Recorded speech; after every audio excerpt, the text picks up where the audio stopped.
Almighty God, creator and ruler of heaven and earth, we beseech thee to inspire and guide all our counsels and actions so that we may always walk in the path of justice, love, and charity to one another.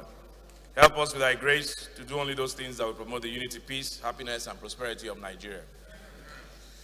I pledge to Nigeria, my country, to be faithful, loyal, and honest, to serve Nigeria with all my strength, to defend her unity, and uphold her honor and glory. So help me God. Morning, how are you?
Honorable members, I have examined and approved the votes and proceedings of Tuesday, 14 September 2021. Leader, can you please move to admit a former member who's here to witness the swearing in of a new member? Thank you. Right Honorable Speaker, thank you, my distinguished, respected colleagues. Honorable Dodogwa is my name. Mr. Speaker, I represent the good people of Dogwa, Chudunwada Federal Constituency. Honorable members, I am from Kano State. Mr. Speaker, I rise to move very specially that we suspend our relevant rules to allow for admittance of an honorable member, very famous, humble lady who was on this floor, I think in the 5th Assembly, and she was the first chair lady, the first chairman of the House Committee on MDGs, and is still active in Kaduna State and Northern Nigeria politics. In person of Honorable Saudatu Sani Lere, member that represented Lere Federal Constituency in Kaduna State. She is, of course, here with her son, a stepson, that will, by the grace of God, take an oath of office as a member of this respected House of Representatives. Mr. Speaker, honorable members, distinguished Goro from Kano, I thank you for your attention. Thank you, Leader. Minority Leader, please.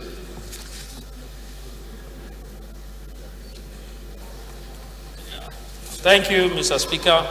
I remain Honorable Dodi Godwin Elmelu, and I represent the good people of Anocho Shimilifera constituency. I'm from Delta State. I rise to second the motion moved by the House Leader. I so second. Those in support, please say aye. Those against, say nay. Ayes have it. Leader Whip, can we bring the former member into the House?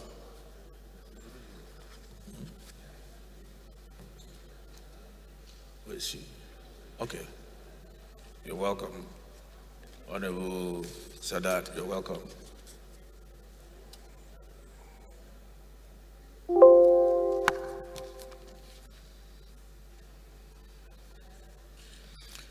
So on that note, any member-elect who has not been sworn in may please come forward with the administration of vote.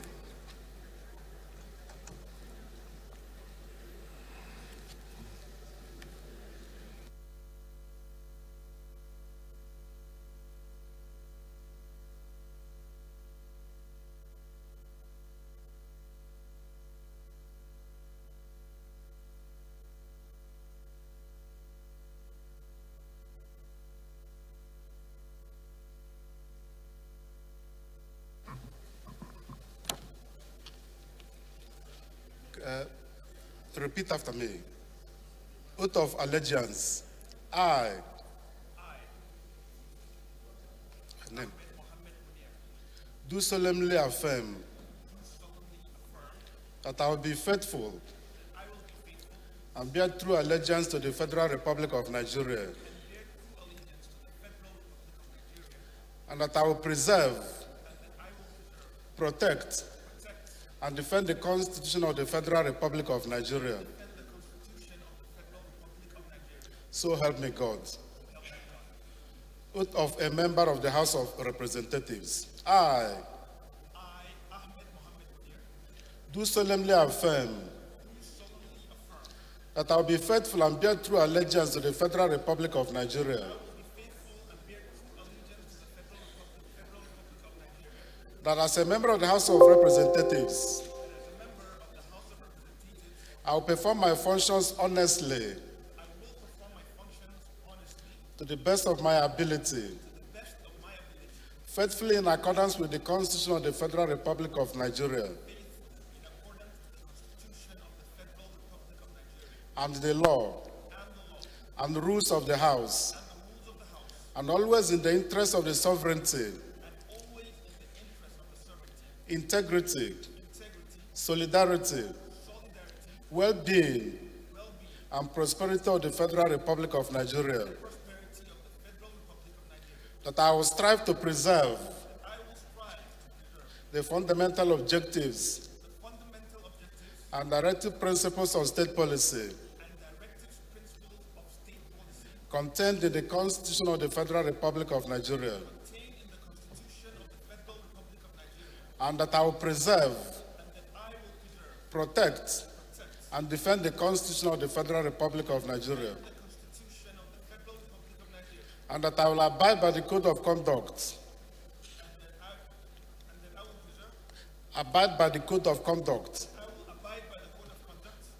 contained in the 5th Schedule to the Constitution of the Federal Republic of Nigeria. So help me God.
Honorable Toby, that's okay.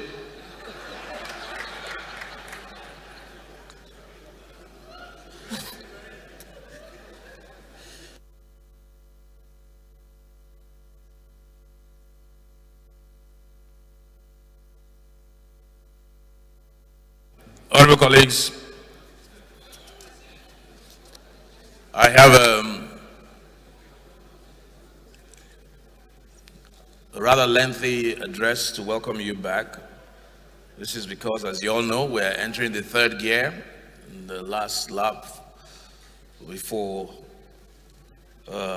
we go into the crucial end of the 4 years. And this is just to encourage our members that we need to do, we have a lot of work to do. So good morning, honorable colleagues. I welcome you all back to the hallowed chambers of the House of Representatives, and I thank you all for being here.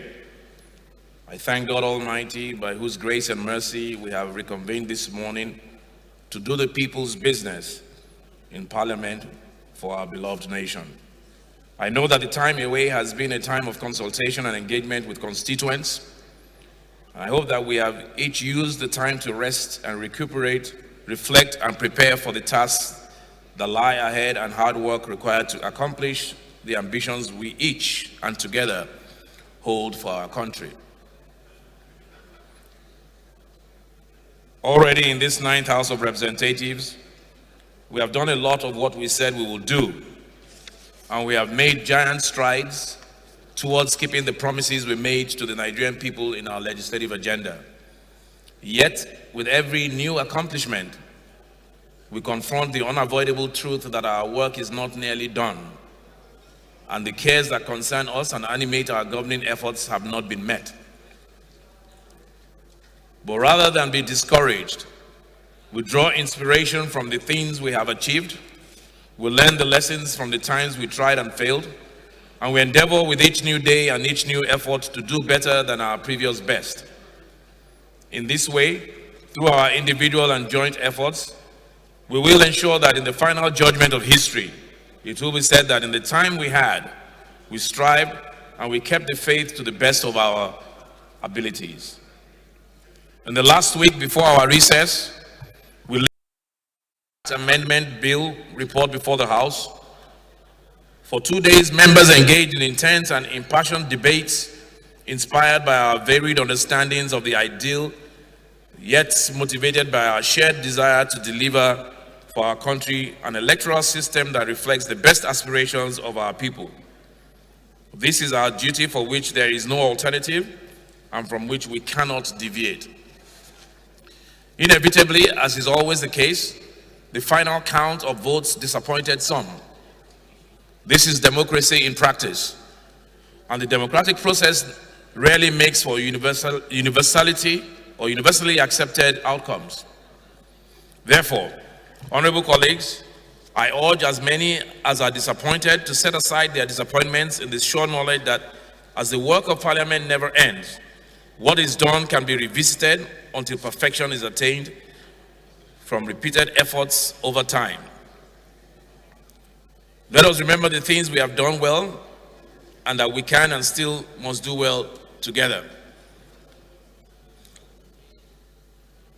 In this 9th Assembly, we have considered and passed the Companies and Allied Matters Act, the Finance Act 2020, the Petroleum Industry Act, the Deep Offshore and Inland Basin PSC Amendment Act, amongst other such legislation focused on the economy. Each of these bills includes in their provisions critical reforms of the way we do business in Nigeria. Taken together, they represent a wholesale and long-awaited legislative intervention to improve ease of doing business, encourage investment, and drive economic growth. Let the joint effort required when we took up the course of police reform in our country and passed the Police Act 2020 inspire us to do the same with the Police Service Commission Bill, so that we can finally, using the instrument of legislative power, enact a statutory framework for holding swiftly and fairly to account those officers of the Nigerian police force who choose to abuse the authority of the state against the citizens they are commissioned to serve and to protect. Insecurity remains an overwhelming threat to all our nation's people and a hindrance that further delays the attainment of the critical development objectives necessary to put our country on the path to peaceful prosperity. Therefore, the 9th House of Representatives will continue to take action and as required to address statutory deficiencies that limit the ability of our national security apparatus to respond effectively to the myriad of manifestations of insecurity in our country. In our last session, we convened the National Security Summit to deliberate on the issue and articulate recommendations for executive and legislative action. The leadership of the House of Representatives presented the report of that summit to His Excellency President Muhammad Buhari, GCFR, and we received assurances that the recommendations will be duly considered and implemented. We will follow through to ensure that commitment is met. At the same time, we have begun to take legislative action to implement the summit's recommendations on statutory reform, amendments, and the enactment of new legislation.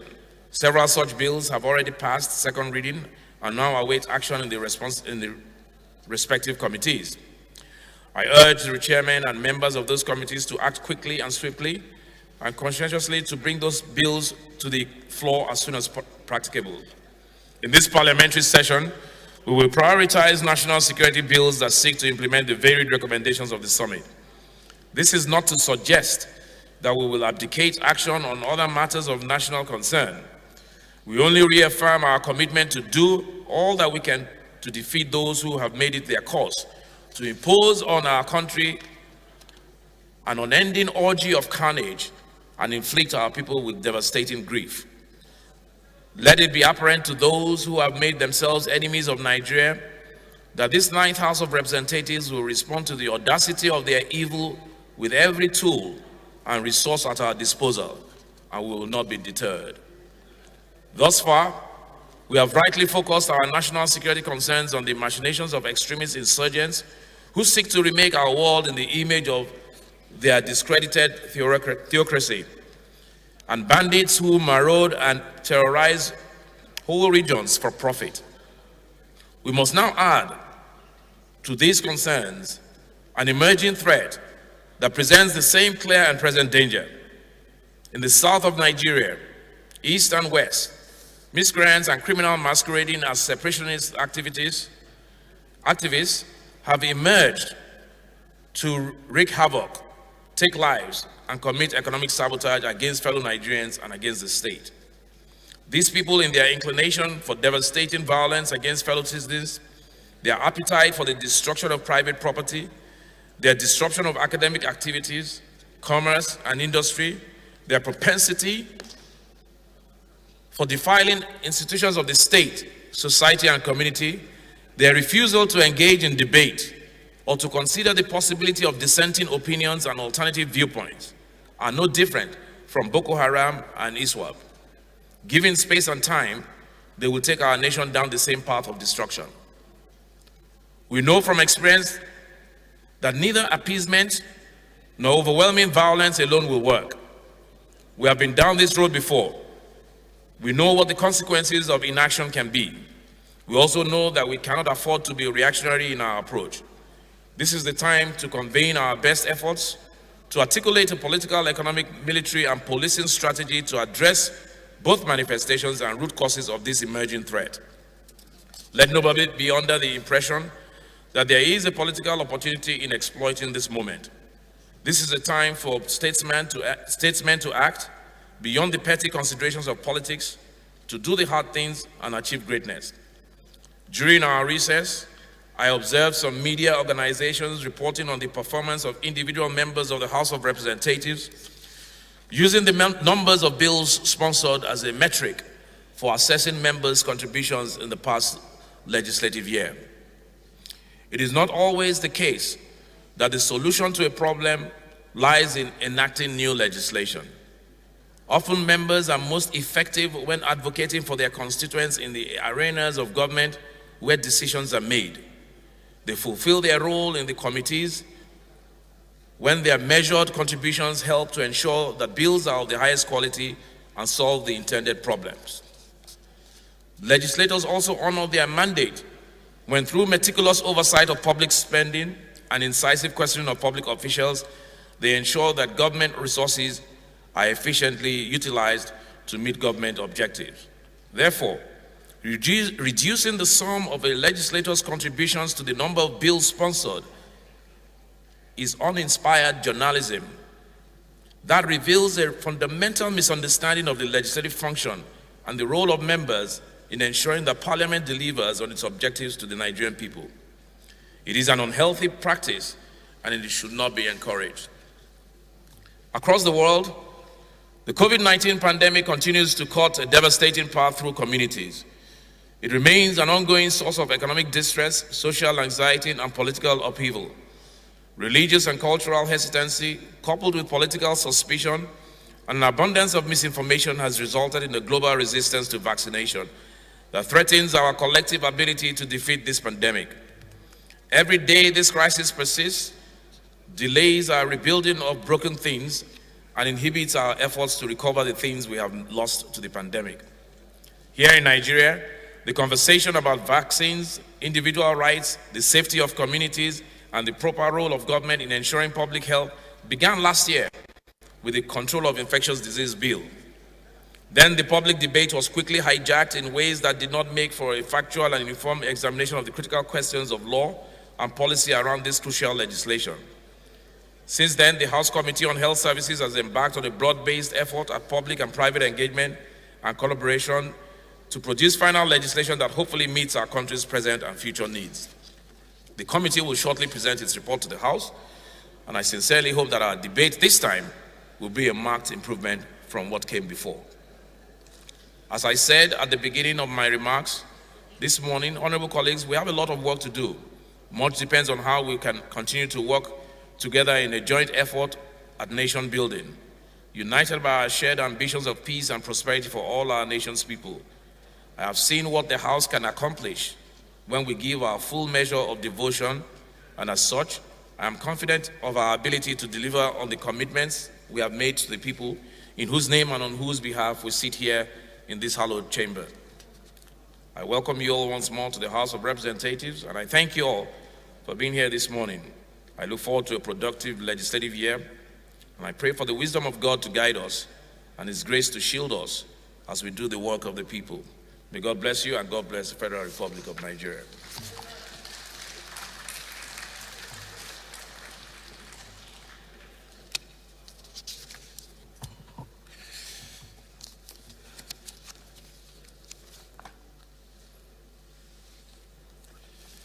Okay, so I have several messages here. First, Honorable Muraino Ajibola wants to inform us in the House of his new additional status as a Fellow of Chartered Institute of Arbitrators.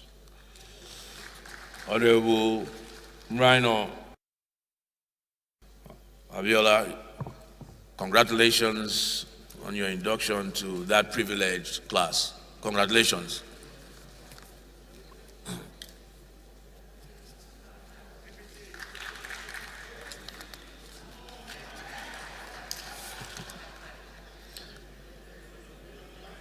Honorable Aruna Issa Dederi, expression of gratitude and appreciation. You will recall, sir, that I lost my mother on the 11th of July, 2021.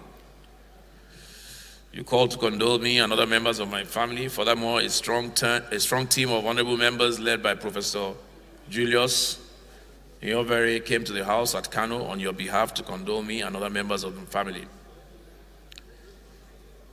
Indeed, all of us in the family are grateful to you and to all members of the house for showing concern over this great loss. It is this regard that I wish.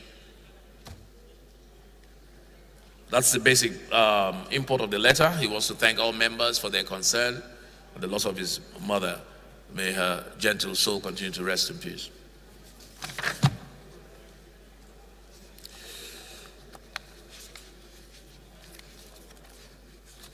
Honorable colleagues, I have 3 letters from Mr. President. I will just capture the gravamen of the letters, the synopses. The first letter from Mr. President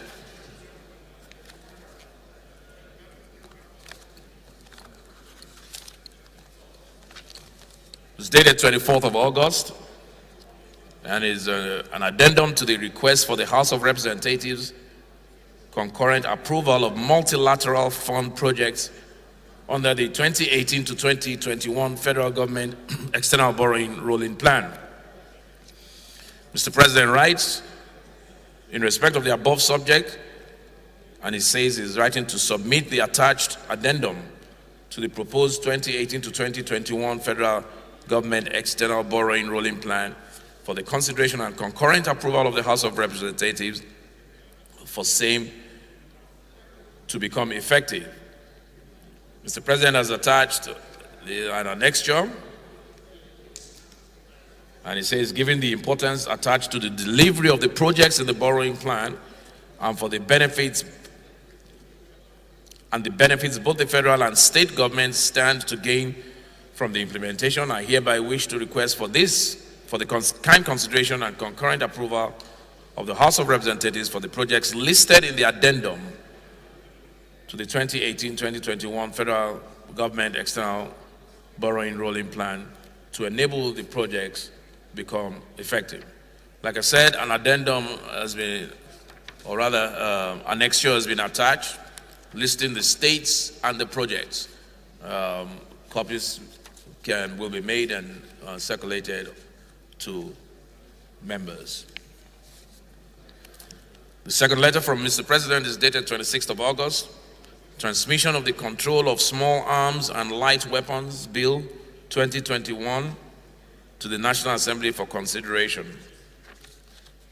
pursuant to Section 58, subsection 2 of the 1999 Constitution of the Federal Republic of Nigeria, as amended, I forward herewith the Control of Small Arms and Light Weapons Bill 2021 for the kind consideration by the House of Representatives.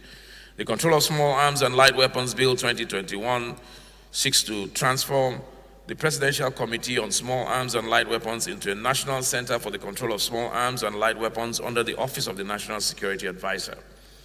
National Center for the Control of Small Arms and Light Weapons, when fully operationalized, will go a long way at expressing Nigeria's optimism and practical commitment to the global fight against the proliferation of small arms and light weapons, including the mopping up of existing small arms and light weapons, which have become a significant driver of insecurity across the Federal Republic of Nigeria. While hoping that this submission will receive the usual expeditious consideration of the House, please accept, Right Honorable Speaker, the assurances of my highest consideration. Muhammadu Buhari. The third and final letter from Mr. President, stated 27th of August. Transmission of the Explosives Bill 2021 to the National Assembly for consideration. Again, this is pursuant to Section 58 of subsection 2 of the 1999 Constitution of the Federal Republic as amended. I forward herewith the Explosives Bill 2021 for the kind consideration of the House of Representatives. The Explosives Bill 2021 seeks to repeal the Explosives Act 1964 and enact the Explosives Act to regulate the manufacture, storage, possession, use, distribution, purchase, sale, transportation, importation, and exportation of explosives and for related matters. While hoping that the submission will receive the usual expeditious consideration of the House, please accept, Right Honorable Speaker, the assurances of my highest consideration. Yours sincerely, Muhammadu Buhari.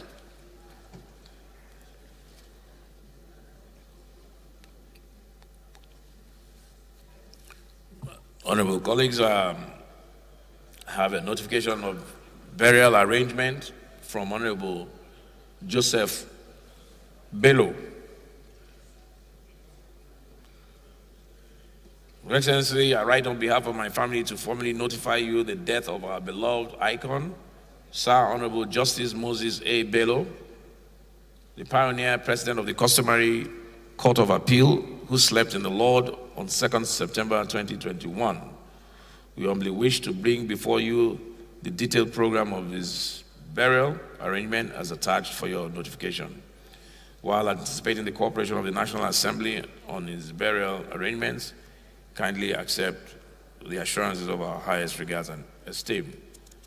From Honorable Engineer Joseph Asuku Bello for the family. He has attached the program which will be circulated through the office of the clerk. I think it's appropriate at this point that we rise for a moment's silence for in honor of the deceased, the father of our colleague, Honorable Joseph Bello.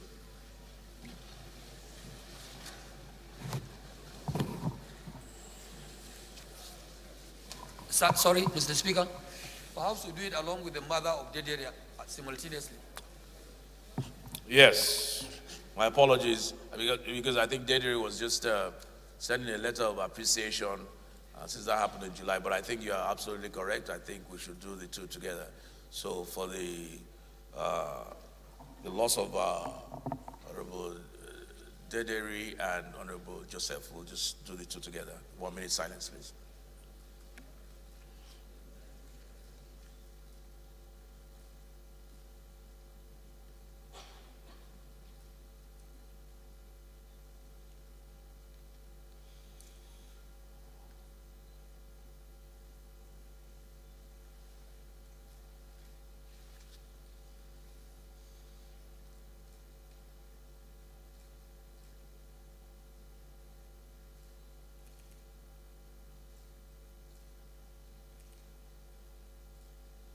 May their gentle souls rest in peace.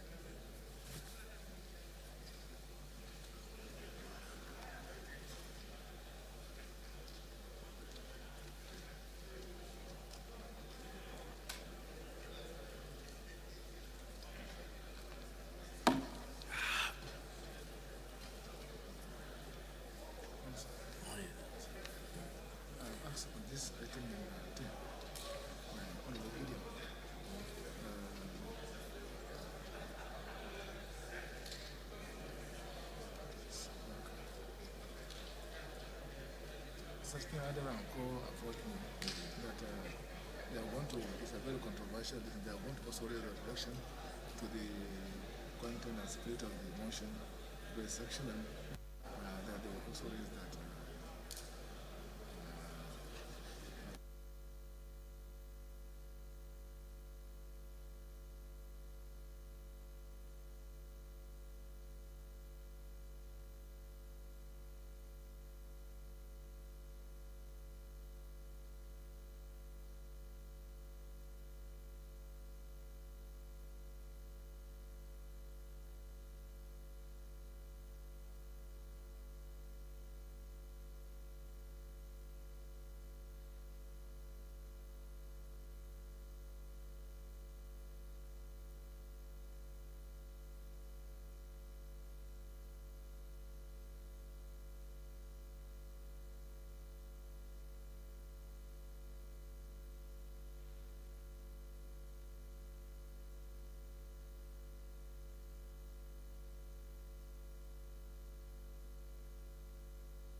Any member who has a petition to present to the House, may please rise to do so.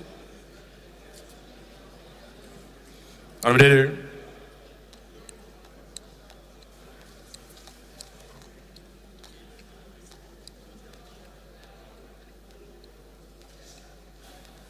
Thank you, Honorable Speaker, honorable colleagues. I am Honorable Haruna Dederi, representing Kara Erogo Federal Constituency. I'm from Kano State. Mr. Speaker, I have some petitions to present.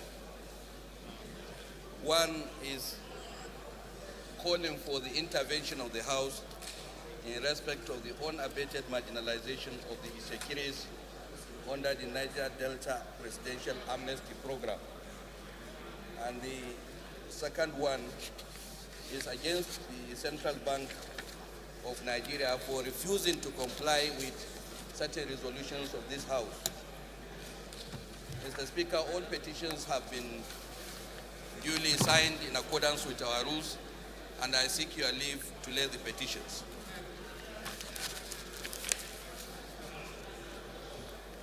Yeah, please, you may lay your petition.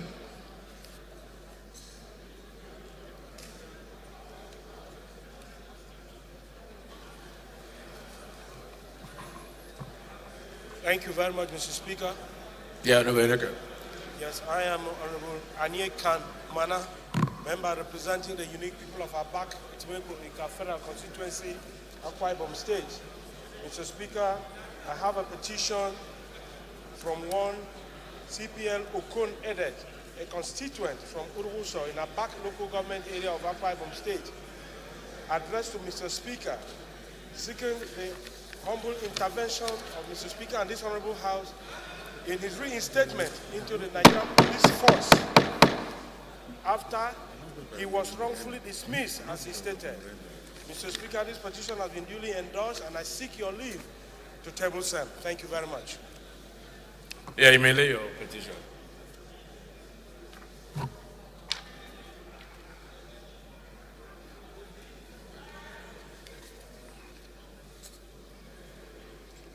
Any other petition? Put on your mic, please.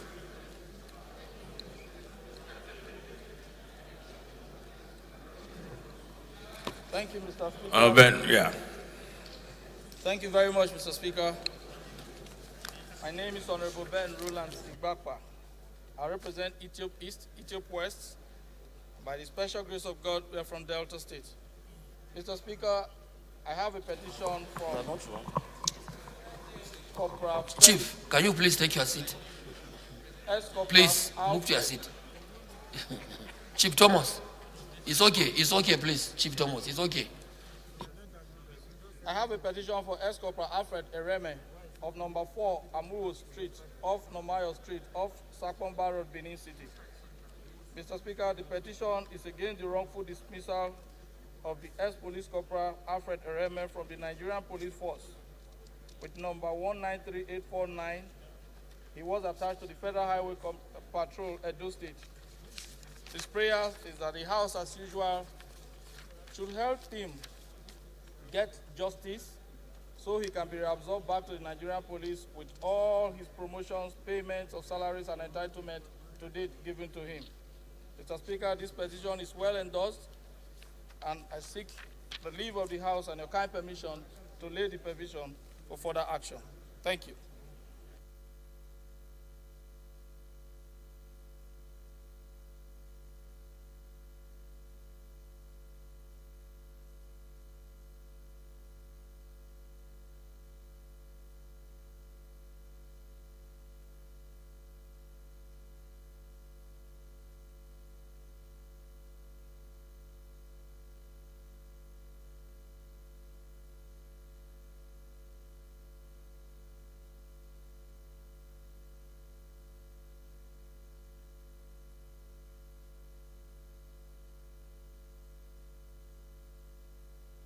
Thank you, Ruben. Please lay the petition.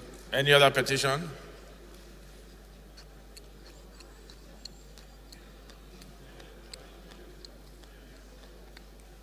So we refer up. Okay.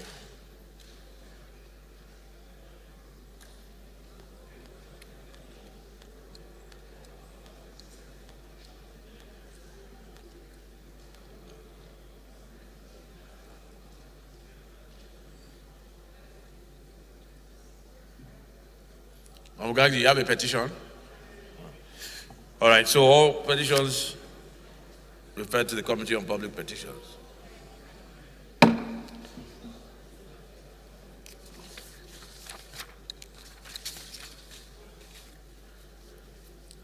Omugagi.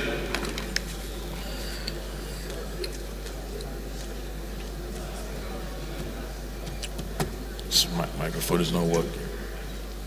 Not sure what's wrong with your mic. Okay, go ahead. Mr. Speaker, honorable members, my name is Honorable Yusuf Gadbi. I represent Panshinkanke Kanam Federal Constituency, Mr. Speaker. I'm from Plateau State. Mr. Speaker, I rise to raise a matter of urgent public importance regarding to the insensate and barbaric killings in Plateau State that claimed the life of so many citizens of Nigerians in some weeks during our recess. Mr. Speaker, I rise pursuant to Order 8, Rule 4, and any other relevant rule to be suspended to enable me move this matter of urgent public importance, Mr. Speaker. I so move.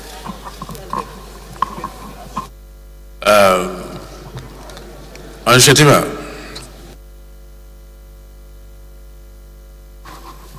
Mr. Speaker, sir, honorable colleagues, I'm Lawan Shetima Ali, representing Burusari Gaidami Nusari Federal Constituency.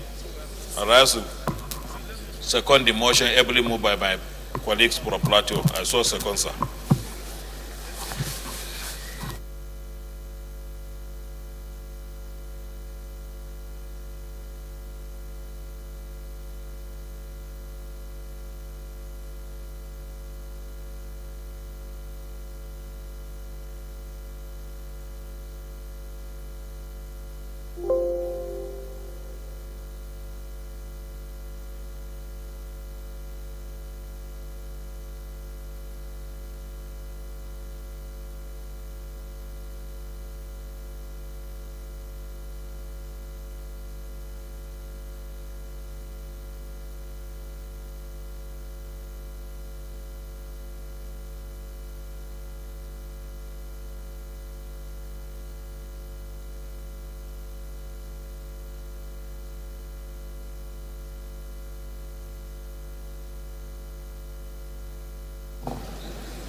Honorable Gagdi, go ahead.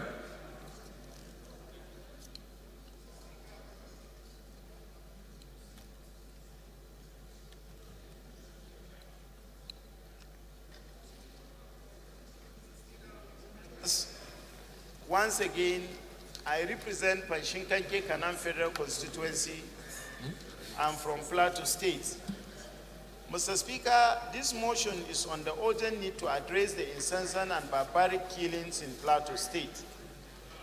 The House notes that within the duration of our recess, a lot of ugly events bordering on the state of security of our people occurred, which I deem pertinent to call on the attention of this hallowed chamber to take necessary proactive measures toward curbing the hydra-headed monster.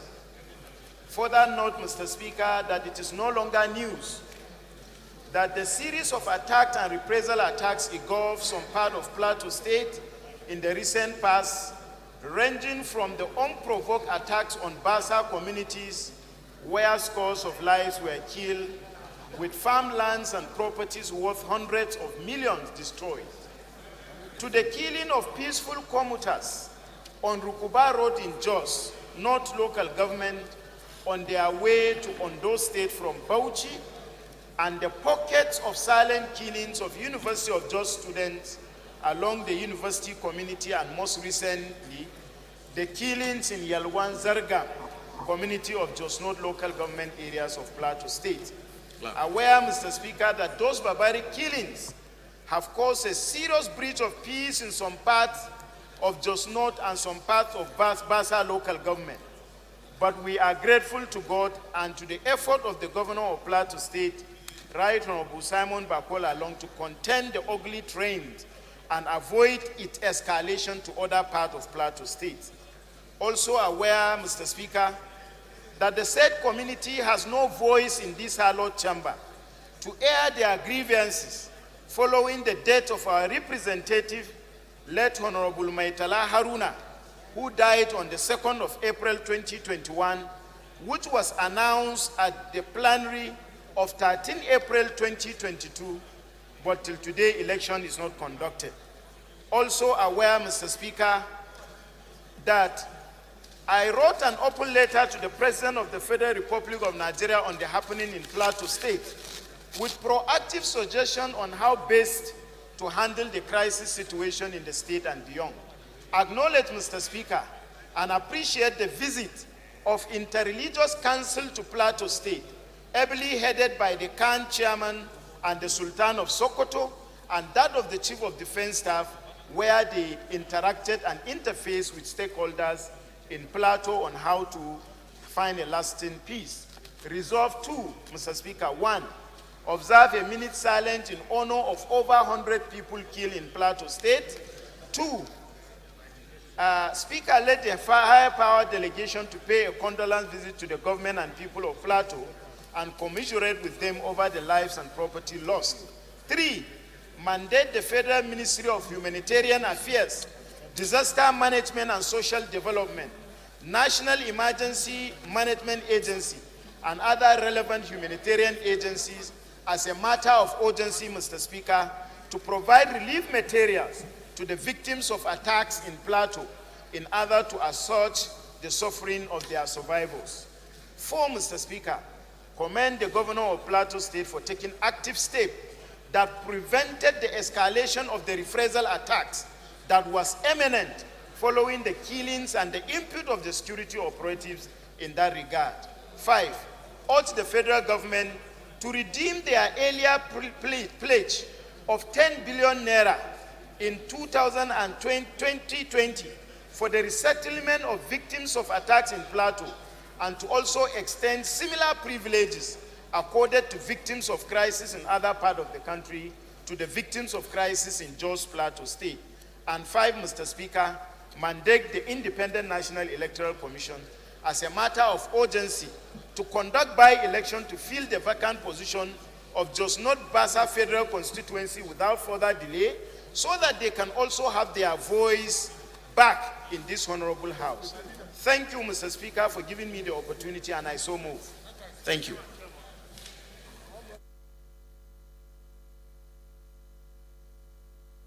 The gentleman from Jigawa, you want a second? Honorable Maki.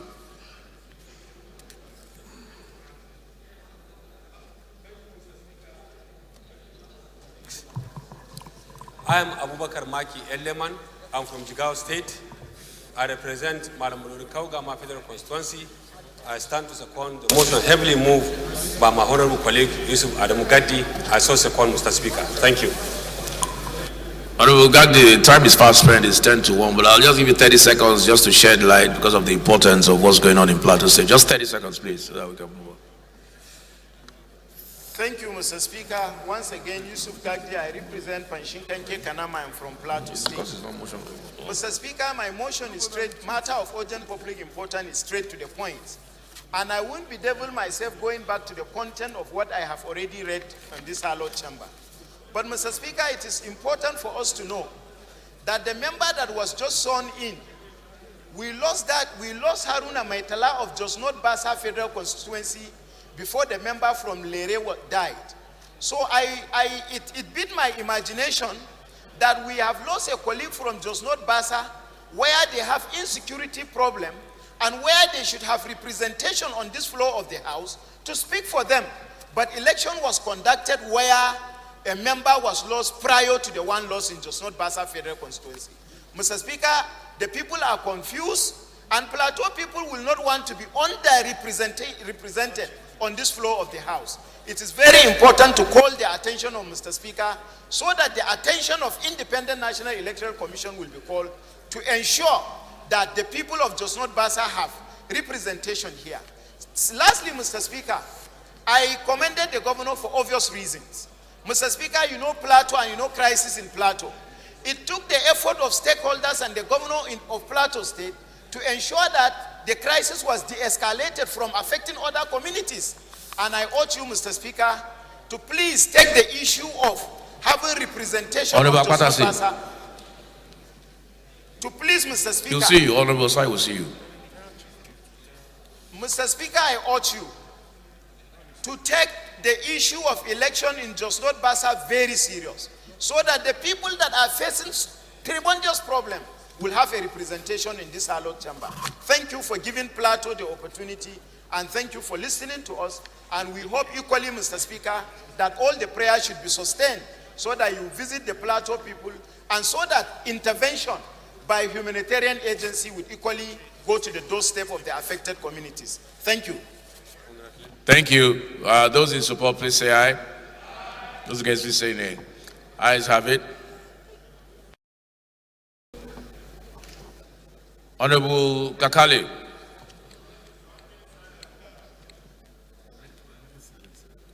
Oh, okay, well, let's take the Do we take the mini silence now? Because I don't know what else is coming up, and we'll take everything together. Let's take Honorable Kakale. The mini silence will come before we leave.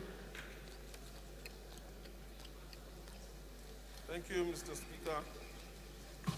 Thank you, Mr. Speaker, honorable colleagues. I remain Honorable Shiro Balaro Kakale, member representing Bodinga Dengishun Traitor. I'm from Sokoto, Burnishu. My motion, Mr. Speaker, is on matters of urgent public importance, which also border on security, as just presented by Honorable Gagdi, on the need to urgently stem the tide of spiraling insecurity situation and death, and to avert further humanitarian crisis in Bodinga Dengishun constituency of Sokoto State. I want to urge the leader of the House to allow me to read this motion. Thank you, Mr. Speaker.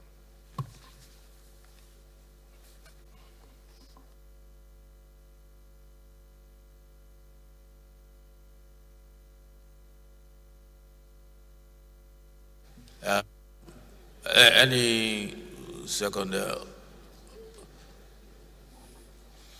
gentleman from Benue.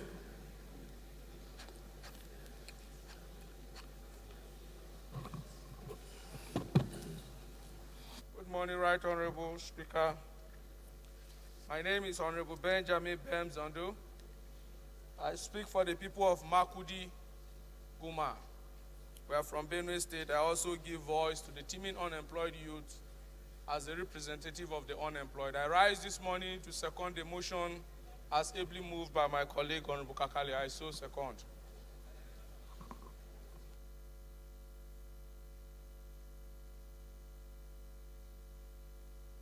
Those who believe this matter is urgent and important enough to take, please say aye. Those against it, say nay. Ayes have it. Move your motion.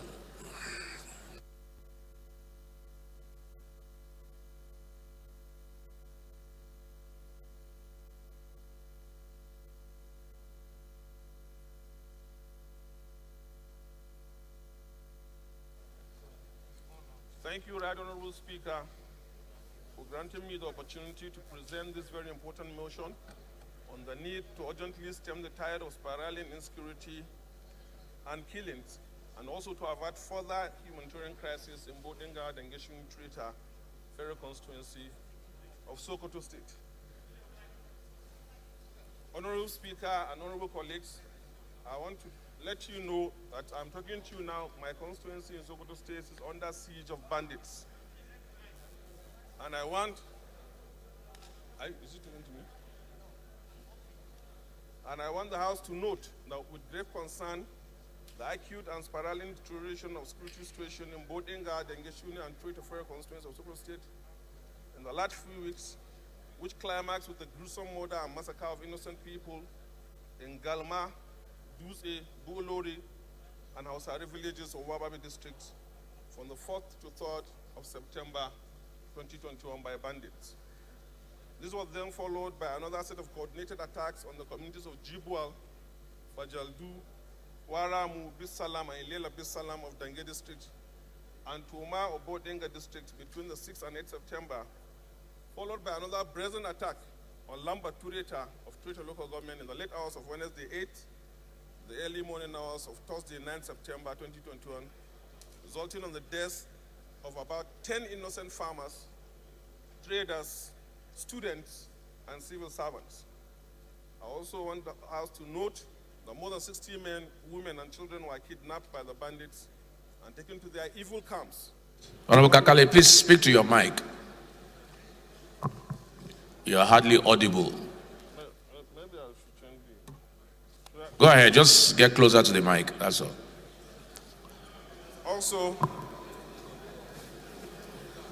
Also note that more than 60 women, men and children were kidnapped by the bandits and taken to their evil camps along with stolen food items, cash, hundreds of seized phones and other commodities, in the process also killing 10 innocent people and maiming dozens, while also forcefully cutting away their year-long food reserves and emptying food stores and local silos, leaving the villagers with no food to eat in our communities.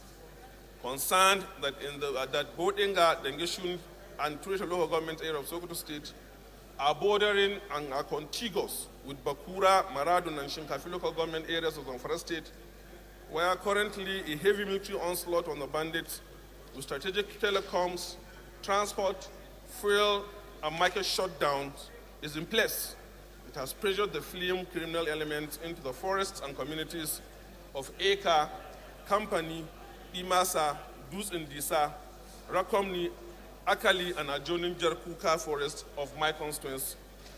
Aware that the security of lives and properties of citizens is the primary constitutional responsibility of the government as enshrined in Chapter 2 of the Constitution, Mr. Speaker, I also want to call on the attention of this House that this unending senseless bloodlettings, kidnappings and banditry, as well as sexual molestation of women and arsons perpetrated by criminals and terrorists against innocent citizens across the country has led to the deaths of thousands of Nigerian lives, widely reported by both local and international media, has heightened fears, confusion, alarm, and panic among citizens, especially with the recent tactics of these bandits, where they send horror advanced threat letters of their imminent coming to attack communities and also kill citizens with impunity.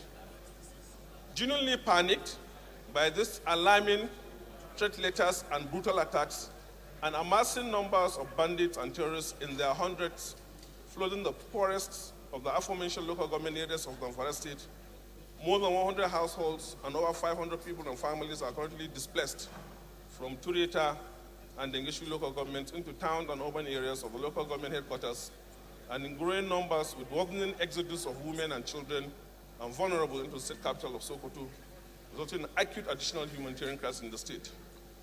We want the House and urge this Honorable House to resolve as follows. Number one, to observe a minute silence and pray in prayers for the souls of the departed, and also pay a condolence visit to Sokoto State by this Honorable House. I also want to the House to resolve to urge the National Emergency Management Agency and the National Commission for Refugees, Migrants, and Internally Displaced Persons to come to the aid of these victims by providing relief materials and emergency intervention in those areas. I also want the House to urge the National Communication Commission to also impose telecom shutdown in these adjoining local governments of Sokoto State so as to mitigate the activities of these bandits, and urge the military and other security agencies to reinforce their forward operation bases in the Ngeshuni and Tourism local governments with more personnel and equipment to neutralize the bandits and criminals and secure the region, and direct the committees on emergency and disaster management and IDPs to ensure compliance. Thank you very much, Mr. Speaker, and the Honorable House for granting me the opportunity to present this very important motion this morning.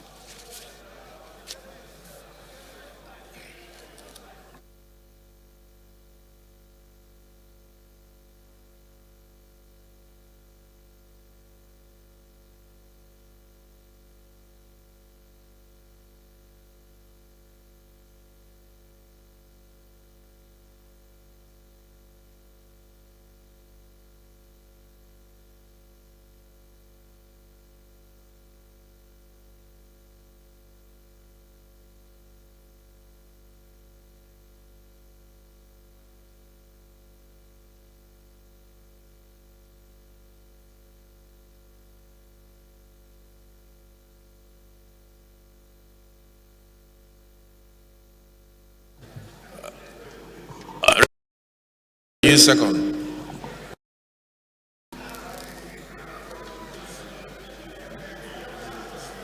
Thank you, Right Honorable Speaker.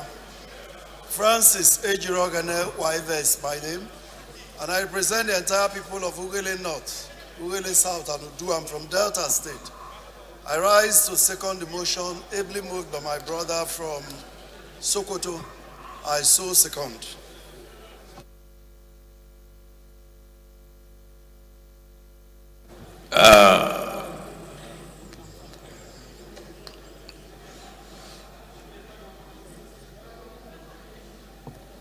Did you just move your motion? Yes.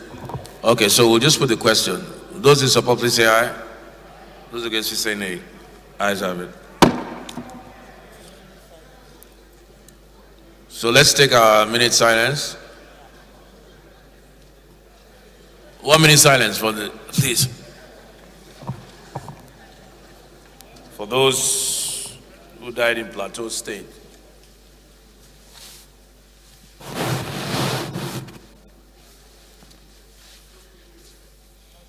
Plateau and Sokoto states.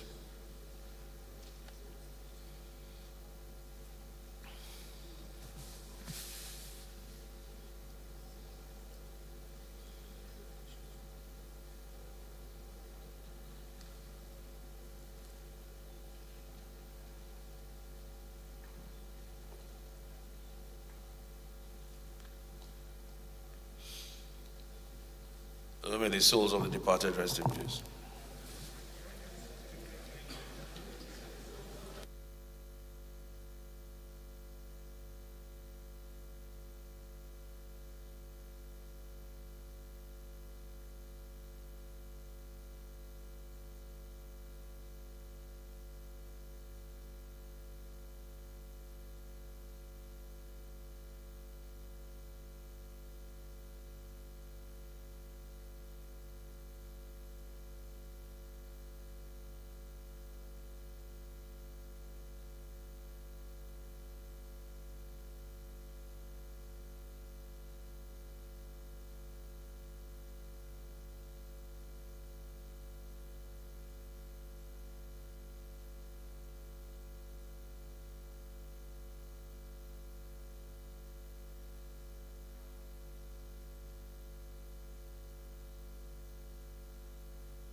Honourable members, the first business of the day is presentation of 15 bills, and I invite the clerk to read their short titles. Honourable Speaker, honourable members, Federal University of Science and Technology Lao Taraba State Establishment Bill 2021, first reading. National Emergency Medical Services Agency Establishment Bill 2021, first reading. National Electoral Offences Commission Establishment Bill 2021, first reading. Federal University of Agriculture and Technology Abo Establishment Bill 2021. Hold on, clerk. Leader. Hold on. Yeah. Item 4. Mr. Speaker, my concern is on item number 4. Federal University of Agriculture and Technology, Abo. We have a similar bill that has been pending in Senate for concurrence and is yet to be attended to. So I will urge the House that will step down this item to sort out the differences before it can be presented for consideration, sir. We have an establishment bill for agriculture in Delta State that is pending in the Senate for concurrence. Yes, sir. That has passed first, second reading in this House and has been transmitted to the Senate for concurrence. Yes, sir. And then we have this for first reading by who? I don't understand.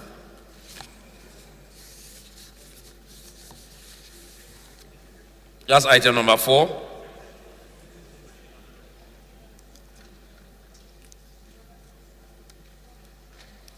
Senate. So why is it for first reading? I don't.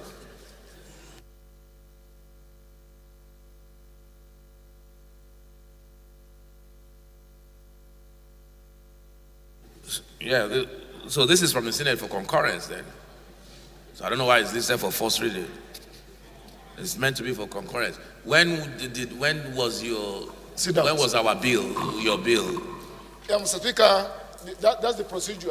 When Senate brings in anything for concurrence, it will go through the bill like that. It will be presented for first reading, then second reading, then it will be I'll commit it directly to the committee of the whole for concurrence. So it's a normal procedure, but he is asking that the consideration, the first reading, be stepped down pending negotiation or discussion with the Senate as to why his bill, which is pending for a long time, has not been concurred, and that they are now bringing the same bill for concurrence to the House. So that's the issue. Yeah, I think it's well,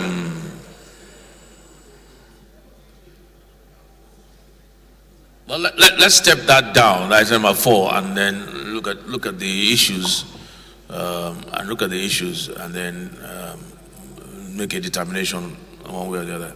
So item number 4, step down.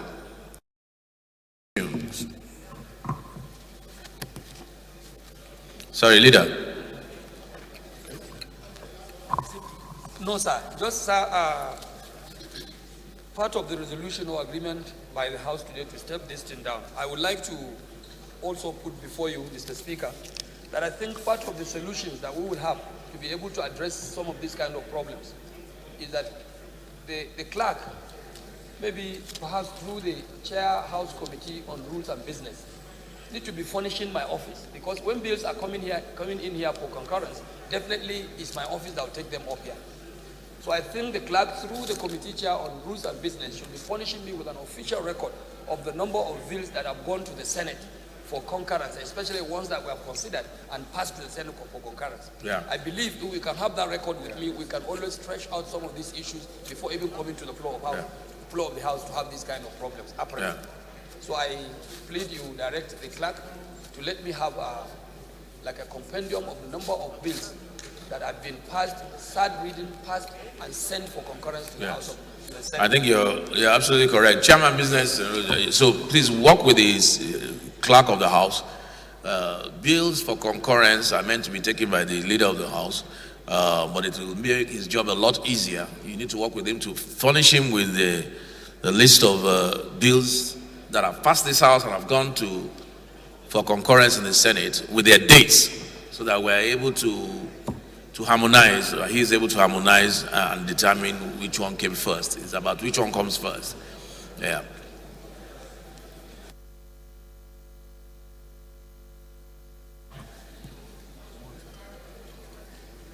Nigerian School of Economics, Lagos, Establishment Bill 2021, first reading. National Poverty Eradication Program Establishment Bill 2021, first reading. Nigeria Foreign Service Commission Establishment Bill 2021, first reading. Nigeria Military Academy, Bweze, Enugu State Establishment Bill 2021, first reading. Coastal and Inland Shipping Cabotage Act Amendment Bill 2021, first reading. Anti-Kidnapping and Hostage Taking Bill 2021, first reading. National Agricultural Tool Development Center, Bombay, Seymour State Establishment Bill 2021, first reading. Federal College of Medical Laboratory Sciences, Ngokpala, Imo State Establishment Bill 2021, first reading. Constitution of the Federal Republic of Nigeria 1999 Alteration Bill 2021, first reading. Federal University Teaching Hospital, Lokoja Establishment Bill 2021, first reading. Agricultural Credit Guarantee Scheme Fund Act Amendment Bill 2021, first reading.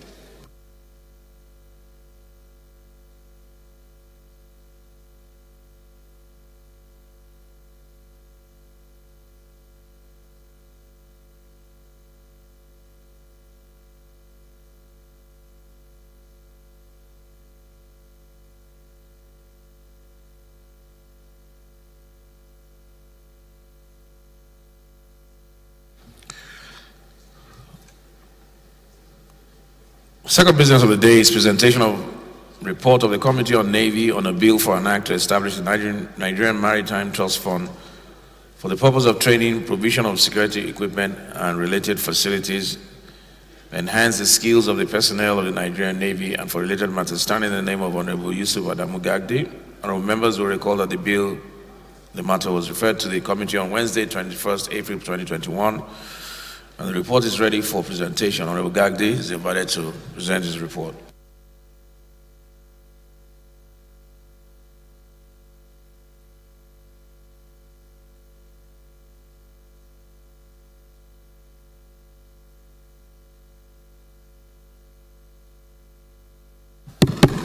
Mr. Speaker, honorable members, I'm Yusuf Adamu Gagdi. I represent Panshinkanke Kanam Federal Constituency. I'm from Plateau State. Mr. Speaker, I rise to move that the House do receive the report of a committee on Navy on a bill for an act to establish the Nigerian Maritime Trust Fund for the purpose of training, provision of security equipment and related facilities to enhance the skill of personnel of the Nigerian Navy and for related matters, HB 1248. Mr. Speaker, the bill was referred to us on the 21st of April 2021, and the committee have done its own diligent job. The report is here for laying, and I do move that the House do allow me to present this report, to lay this report. I so move, Mr. Speaker.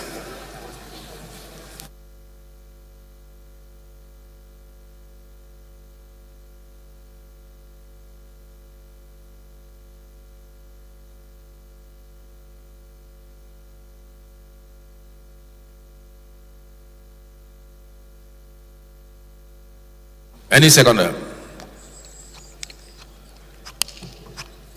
Honorable Halims.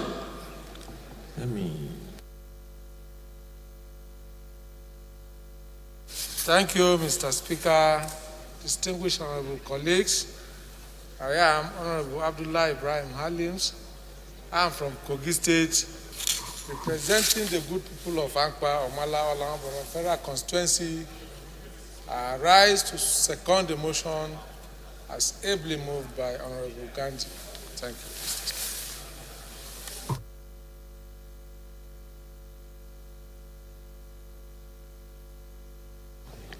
Those in support, please say aye. Those against, say nay. Ayes have it. Please lay your report.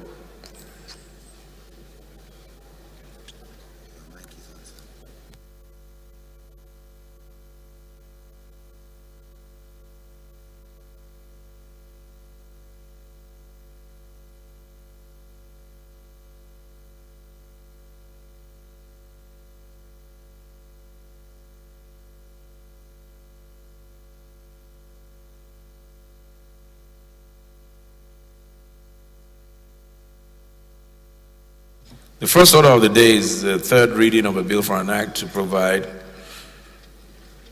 the establishment of the Federal College of Education, Goza, Borno State, and for related matters. Honorable members recall that the House adopted the report of the Committee of the Whole on the bill on Thursday, 15 July 2021. I therefore call on the Leader of the House to move that the bill be now read the third time.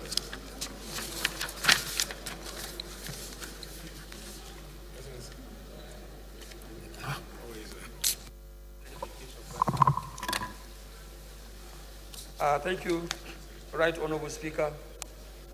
Honorable members, Alhassan Ado Dogwa is my name. Mr. Speaker, honorable members, I represent the people of Tudunwada Dogwa Federal Constituency. I am from Kano State.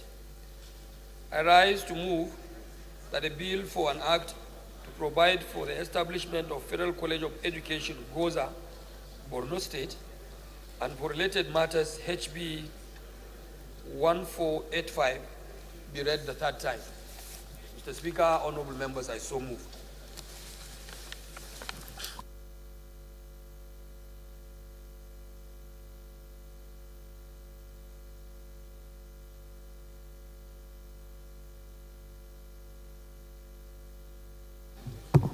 Yes, seconder.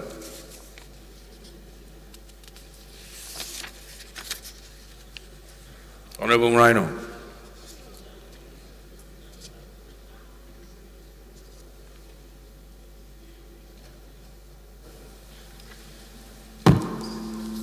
Thank you, our Right Honorable Speaker, honorable colleagues.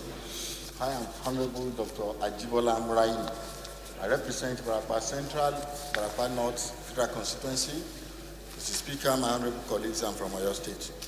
I rise to second the motion for the reading for the third time of the bill for the establishment of Federal College of Education, Gwaso, Borno State, as ably moved by the House Leader. I so second.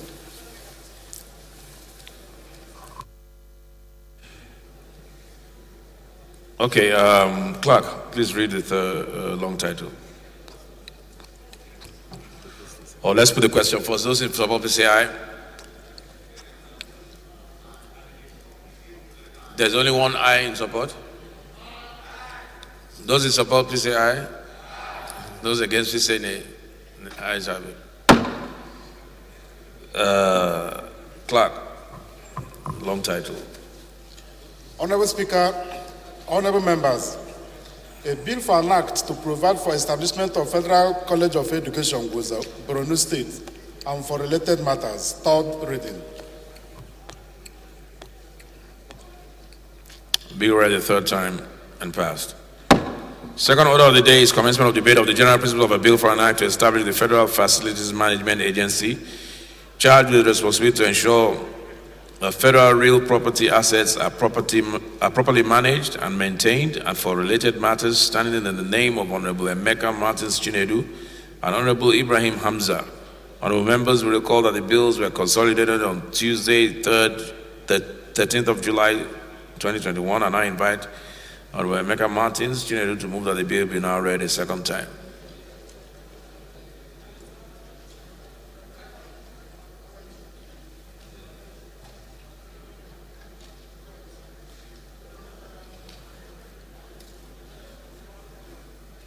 Honorable Chinedu, Honorable Hamza,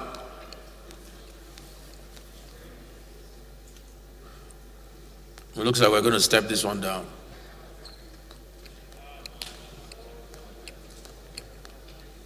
Chairman business. Chairman business. I don't think you can step this down.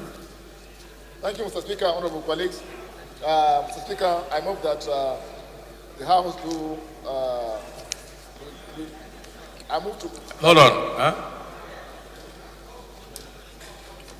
Huh? Sorry, sir. You said Chinedu is here. Is he there? Okay. He was. Oh, you are talking about Unwaso? No, not Unwaso. Step down, please. Thank you, Mr. Speaker. I move that the second reading of the item number 2 on order paper be stepped down by the leader of the House, Mr. Speaker. We'll step down. Third order of the day is commencement of debate on the general principles of a bill for an act to establish the Federal University of Agriculture, Igbora, in Oyo State, to make comprehensive provisions for its due management and administration of related matters standing in the name of Honorable Muraino Ajibola. Honorable members will recall that the bill was read the first time on Tuesday, 5th November 2018. I'll now invite Honorable Muraino to move that the bill be now read a second time.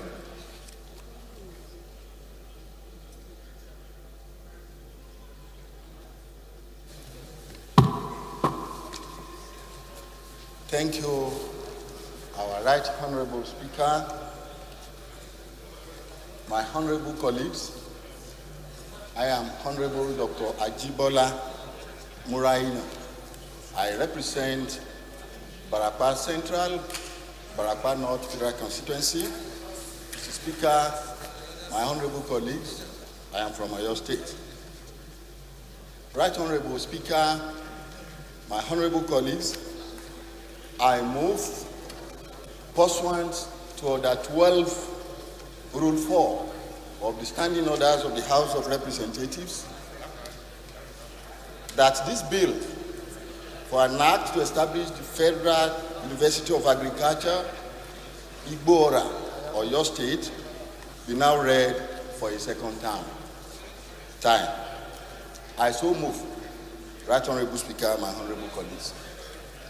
Honorable Benson. Okay, he's left.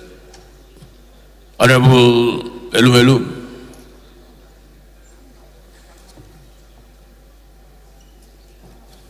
Thank you, Mr. Speaker. I remain Honorable Ndudi Godwin Elumelu, and I represent the good people of Anocho Shimilifera constituency. I'm from Delta State. I rise to second the motion moved by my colleague, Honorable Muraino. I so second. Honorable Muraino, is there a need for a debate, or do you put the question?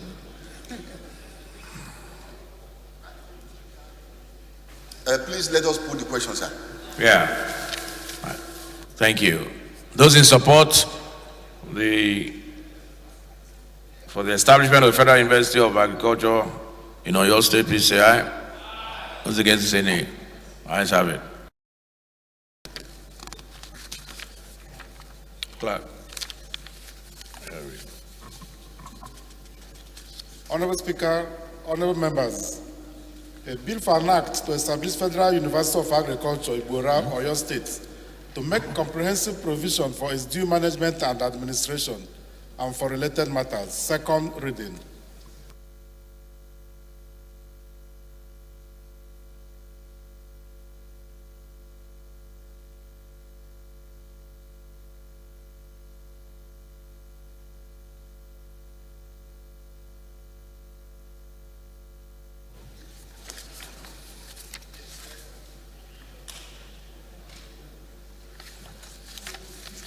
The bill is referred to the Committee on Agriculture, Colleges and Institutions. Fourth order of the day is commencement of debate on the general principle of a bill for an act to establish a Federal Medical Center, Amagu Ikwo, Ebonyi State, and for related matters, honorable members recall that the bill was read for the first time on Thursday, 6th May 2021, and I invite Honorable Chinedu Oga to move that the bill be read a second time. Honorable Oga.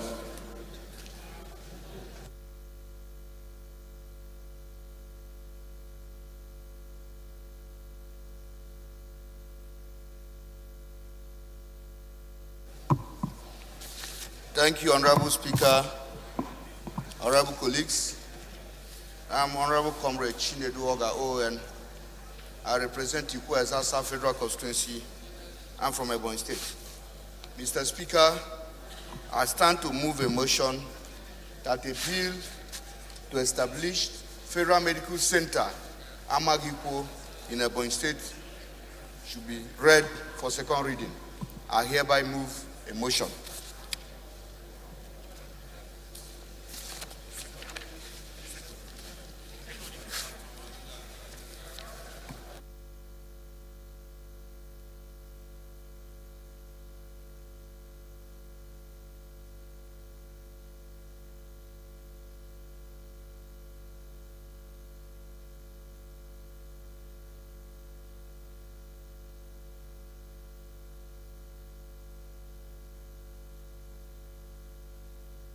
Nobody face.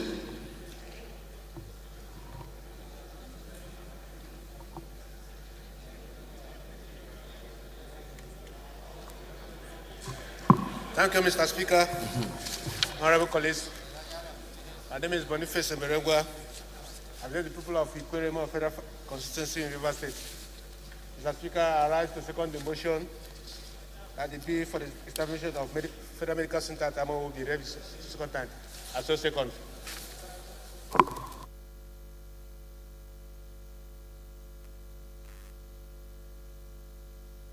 Okay.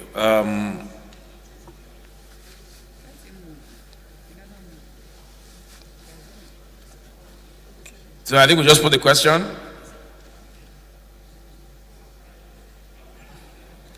Those in support, please say aye. Those against, please say nay. Ayes have it.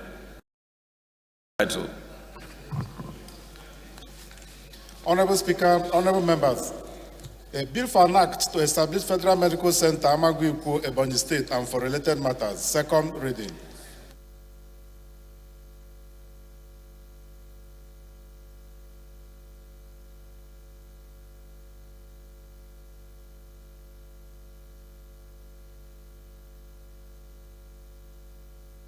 Bill is referred to the Committee on Health Institutions. The fifth order of the day is a motion on urgent need to mitigate the ravaging floods and cholera outbreak in Kirikasama, Guri, and Breminwa Federal Constituency of Jigawa State, standing in the name of Honorable Hassan Fulata. Honorable Fulata is invited to move the motion. Thank you, Mr. Speaker, honorable colleagues. I am Abubakar Hassan Fulata. I represent Berniwa, Kirikasama, Guri Federal Constituency, Mr. Speaker, from Jigawa State. Mr. Speaker, honorable colleagues, urgent need to mitigate ravaging floods and cholera outbreak in Kirikasama, Guri, and Berniwa Federal Constituency of Jigawa State. House notes that since the first week of July 2021, there have been heavy rainfall that have resulted in ravaging floods and cholera outbreak which have affected Krikasama, Guri, and Borneo Federal Constituency of Jigawa State, throwing the communities into chaos, and residents have been forced to relocate to neighboring local governments.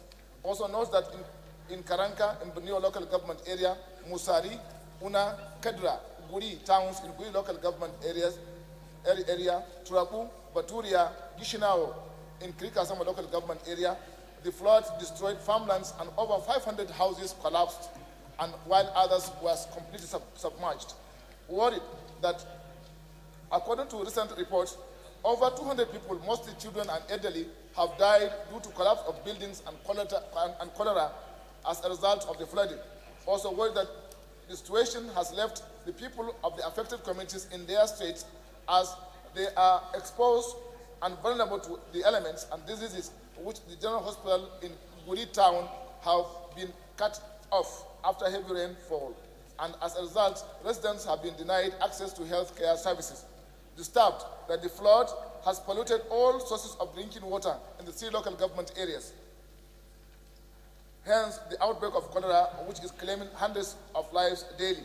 Concerned that Jigawa State has suffered greatly from the effects of flooding, and if the situation is left unchecked, considering that the state is known for production of food crops, it could worsen Nigeria's current food insecurity, which would lead to further increase in prices of staple foods, which the affected communities are known to cultivate. House resolves, 1, to urge the National Emergency Management Agency, NEMA, to, as a matter of urgency, as a temporary measure, provide food, medical services, and other relief materials for victims of the flood disaster in affected local government areas in Jigawa State. 2, also urge the federal government to assist Jigawa State government by making provision for temporary shelters to ensure safety and dignity of the flood victims.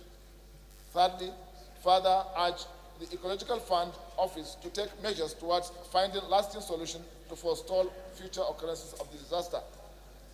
4, mandate the Committee on Emergency Disaster Preparedness and Internally Displaced Persons, IDPs, and refugees to ensure compliance. I so move, Mr. Speaker.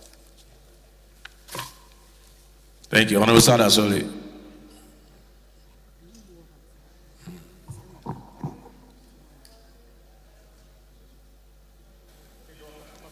Mr. Speaker, I rise to second the motion ably moved by Honorable Folata. I so second, Mr. Speaker. Okay, this is a disaster motion. Who has an amendment? Issa Dedere.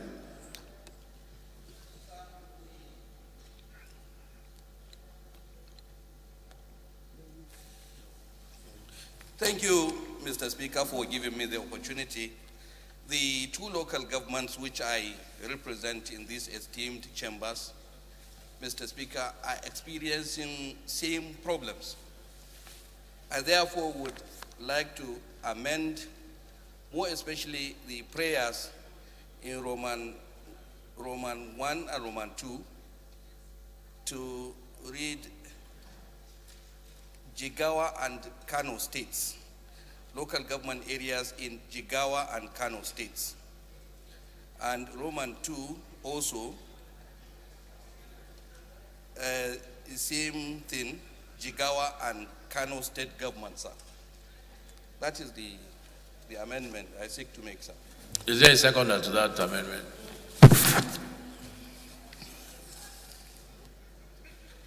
Your mic. Kabir, your mic. Thank you, Mr. Speaker, my honorable colleagues. I'm Honorable Kabir Idris, member representing Kura Madoviga Rumala, Federal Constituency, Mr. Speaker. I'm from Kano State. I rise to support this very important amendment raised by Honorable Dederi. Mr. Speaker, I so support, Mr. Speaker. Thank you. Those in support of the amendment, please say aye. Those against it, please say nay. Ayes have it. Those in support of the motion as amended, please say aye. Those against it, say nay. Ayes have it.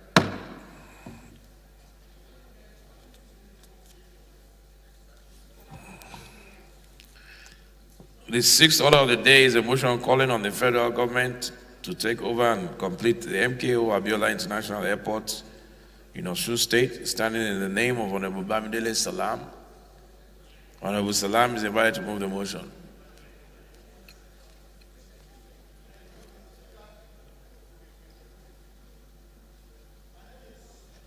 Thank you, Mr. Speaker.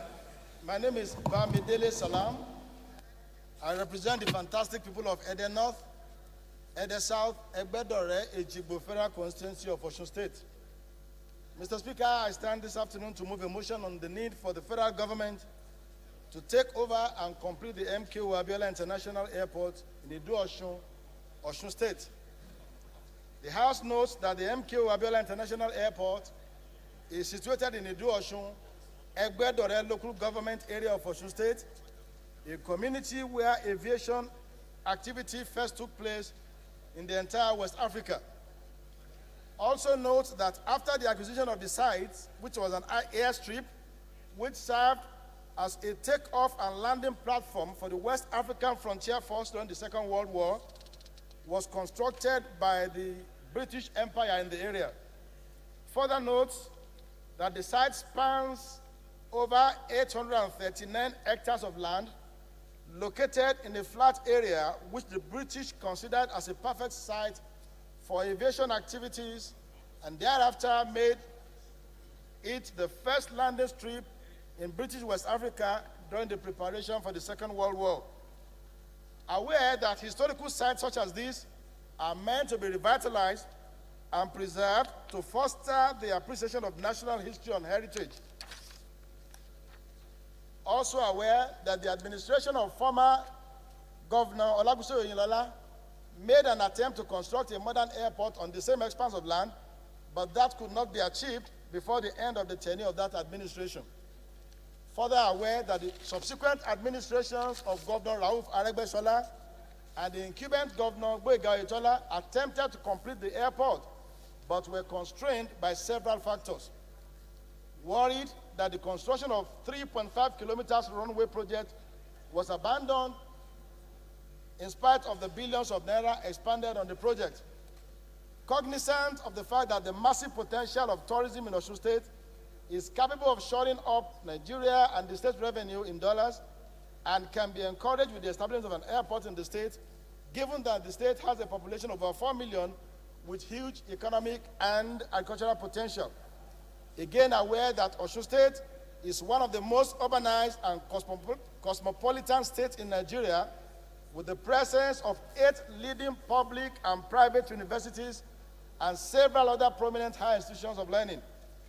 Acknowledge that the airport will facilitate trade, generate economic growth, and ultimately create jobs for the teeming unemployed youths of our state and country. Worry that the current state of finance of Osun State may not be able to complete the construction of the airport, as huge capital will be required to do so. And if nothing is done to complete the project in Idu-Osun, the several billions of naira already expended on it will have gone down the drains. The House therefore resolves, 1, to urge the federal government to take over and complete the MKO Abiola Airport, Idu-Osun, Osun State.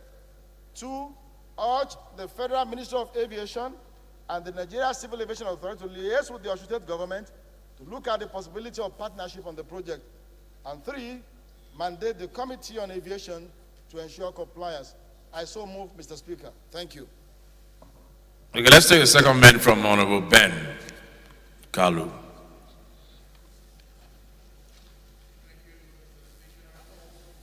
Honorable colleagues, my name is Benjamin Okezie Kalu. I represent the good people of Nigeria, starting from Ben, the Federal Constituency. Mr. Speaker, I'm from Abia State.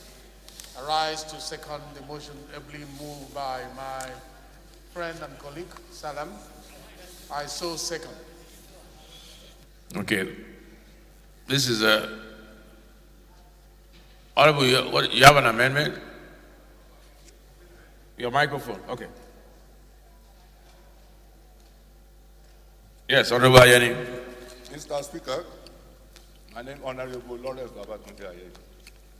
As I'm not objecting to the motion moved by my colleague, I'm from Osun State. I just want to let it be on record so that any committee that them are referred to, so it will be an help. Then, about 2 weeks or 3 weeks ago, some of my colleagues were with the governor of the state, Oyetola, and he mentioned about this, about said airport, with the arrangement on grant between the federal government, the Ministry of Aviation, and the Air Force, which the federal government have agreed to take over the said airport. But why I'm saying this is a good motion, which I intend to support. But it will be on record that I'm here since I'm privileged to that information, so that it will help any committee that might be assigned to the point you are making that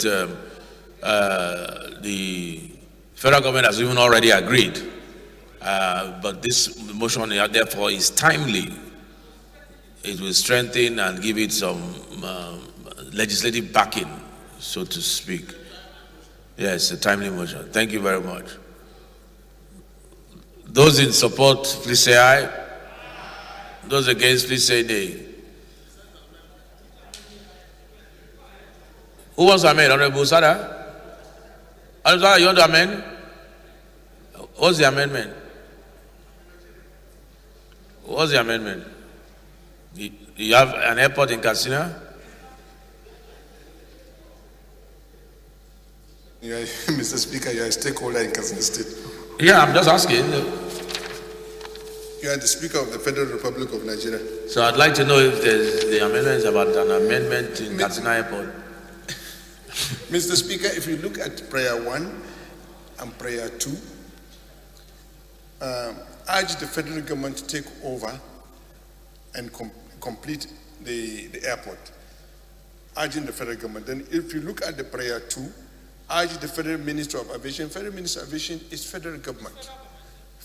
Nigerian Civil Aviation is Federal Ministry of Aviation. What I would suggest, if the mover of the motion agrees, is to consolidate prayer 1 and 2 to read, urge the federal government to enter into agreement with Osun State government to take over and ensure completion of the project. Basically, you are leaving Ministry of Aviation out of it because federal government will only walk through the Ministry of Aviation. Is that what you're saying? Yes, sir. It's superfluous. Is that what you're saying? Okay. Honorable Toby.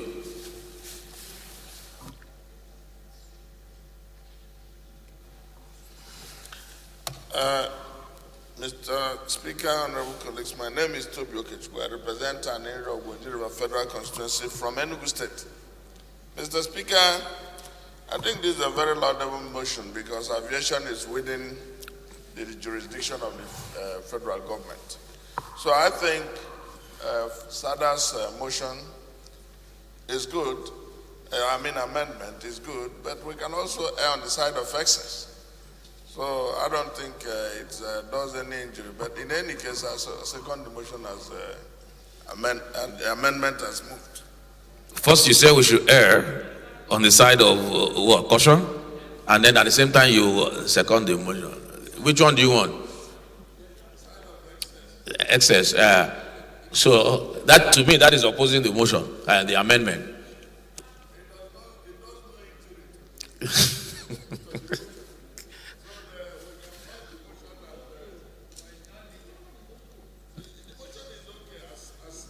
I get but I'd like to hear from Honorable. Well, I was going to hear from Bamdele, but go ahead, Honorable Sada.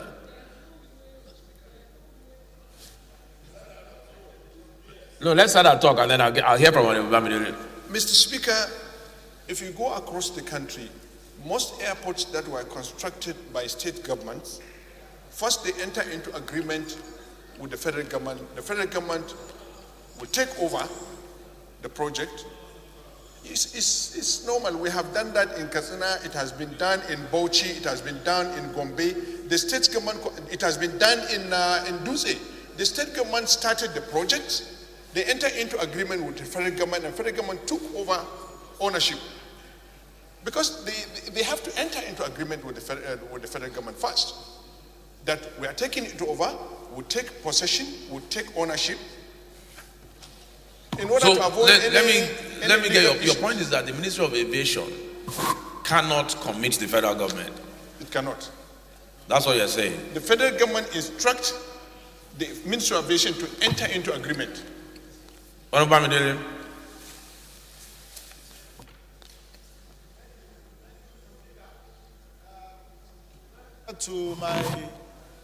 To my leader, Honorable Sada, he actually called my attention to this construction earlier on, and I agreed with him to the extent that almost all the words that are essential to the spirit of this motion are captured. Take over and complete. Those are the two things that are very essential as far as I'm concerned to this motion. So I defer to his superior. Okay. Thank you. So, like Honorable Toby has agreed, you have agreed, Honorable Toby has seconded. Those in support of the amendment, please say aye. Those against, please say nay. Ayes have it. Support of this good motion as moved, please say aye. Those against, please say nay. Ayes have it.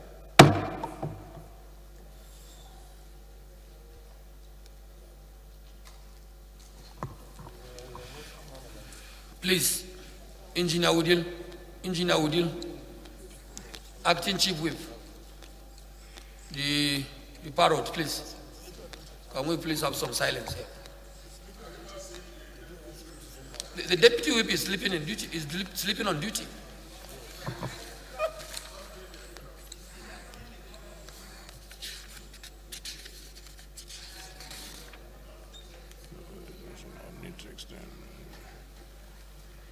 The seventh order of the day is a motion on the need to extend the railway line from Apapa Port to Tinkan and Ijegun ports. Standing in the name of Honorable Ogene Emma Igor, Honorable Ogene is invited to move the motion.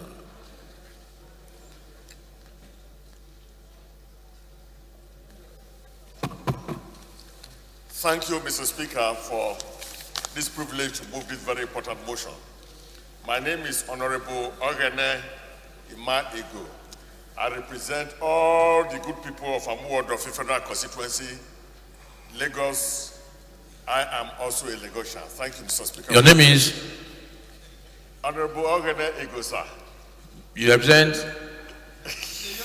He's a Lagosian, sir. Okay. He's an awarding man, sir. Thank you very much, sir. Wonderful country. Thank you, sir. The need to extend the railway line from Apapa Port to Tikan and Ijegu ports in Amuwodofi Federal Constituency, Lagos State. The House notes that the Tikan port in Lagos is the second busiest port in Nigeria after Apapa Port, with a storage capacity of over 28,000 metric tons of grain, which is transported by Fleetwood Transportation. Also note that the terminal handles wheat, maize, malt, and can take delivery of about 4,000 metric tons of grain daily.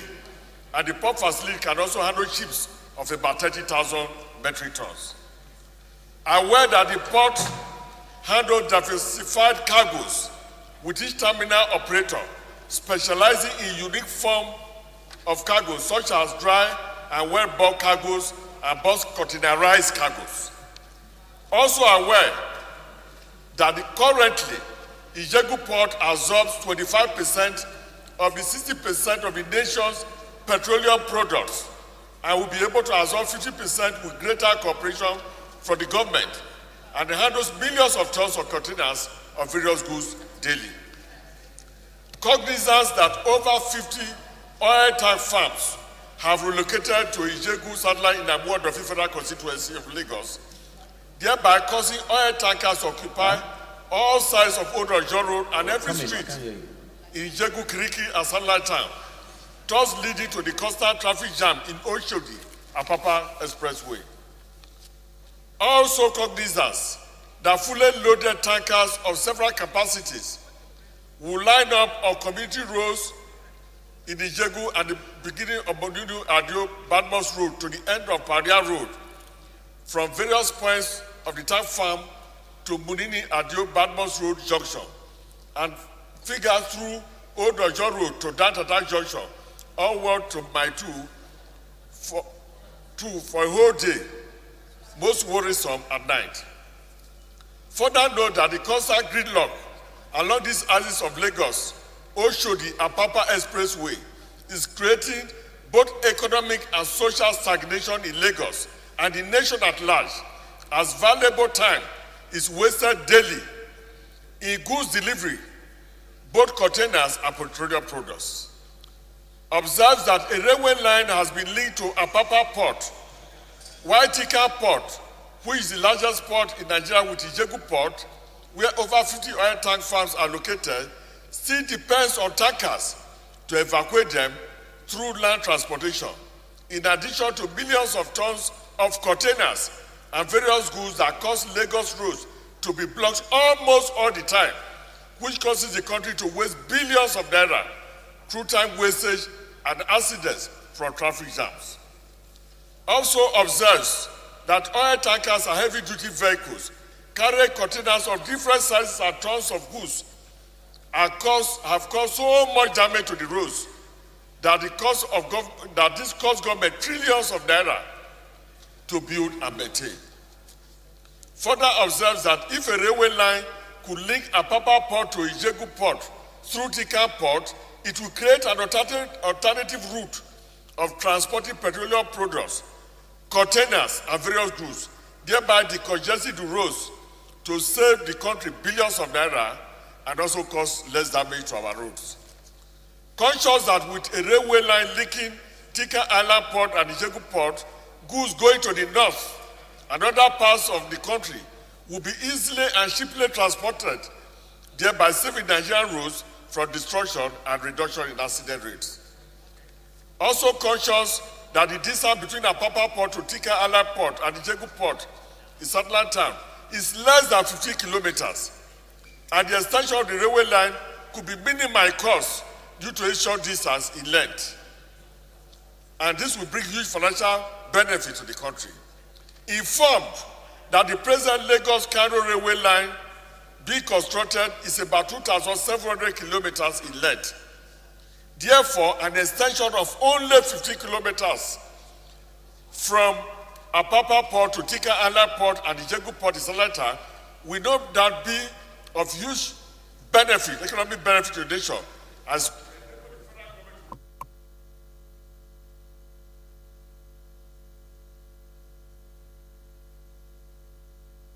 resolve to urge the federal government to extend the railway line from Apapa Port through Tika Island Port to Ijegu Port, Takas Terminal in Satellite Town. Also urge the Federal Ministry of Transportation and Nigeria Railway Corporation to, as a matter of urgency, include the construction of the railway line from Apapa Port to Ijegu Port through Tika Port in the 2022 budget. Mandate the committees on legislative compliance and land transport to ensure compliance. I so move, Mr. Speaker. Thank you very much, Honorable Nkiruka. Thank you, Mr. Speaker. Honorable colleagues, I am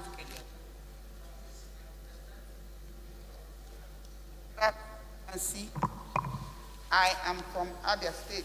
Mr. Speaker, honorable colleagues, I rise to second this beautiful, well thought and insightful motion, assembly moved by my landlord, Honorable Ogene.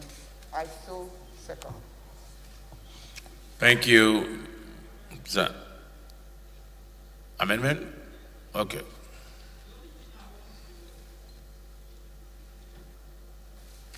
Thank you, Mr. Speaker. My name is Honorable Ndudi Godwin Elmelu. I've taken my 2 jabs, and I'm looking forward to the last one. That is the enhanced one. What Honorable Nkiruka is saying is that there is Delta variant of the. I think she's alluding to where you are from. Was it named after Delta? Why are you saying there's Delta variant? The minority leader is from Delta State. Yes. And what it simply means is even with the two shots, we're at risk. So let him wear his mask. Okay, he's not wearing a mask, and it's from Delta, and there's Delta variant. That's the point he's making. Mr. Speaker, you know, he's among those that they are going to vaccinate in church. They've told them. So he has told me that he will not be going to church next Sunday since federal government is taking the vaccine. But really and truly, there's no Abia variant. Of all the names, why is it the state? Why is it your state that they gave the? Why Delta? Why Delta? You have knocked the minority leader off his game. He can't even gather himself. All right, go ahead. What's your? Okay, it's the last prayer. You know, he said legislative compliance. But you know, the second prayer talks about budget to enable them to do that. So I think that we should incorporate appropriation committee in the last one. So the last one should read appropriation committee should ensure compliance. Yes, I think that's any seconder to that, Honorable Ben.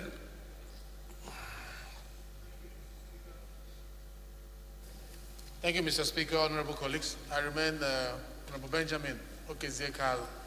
I represent the good people of Nigeria, starting from Ben, the federal constituency, Mr. Speaker, and from Abia State. I rise to second this wonderful amendment made to the motion, beautifully moved by our colleague and the minority leader. I so second the amendment.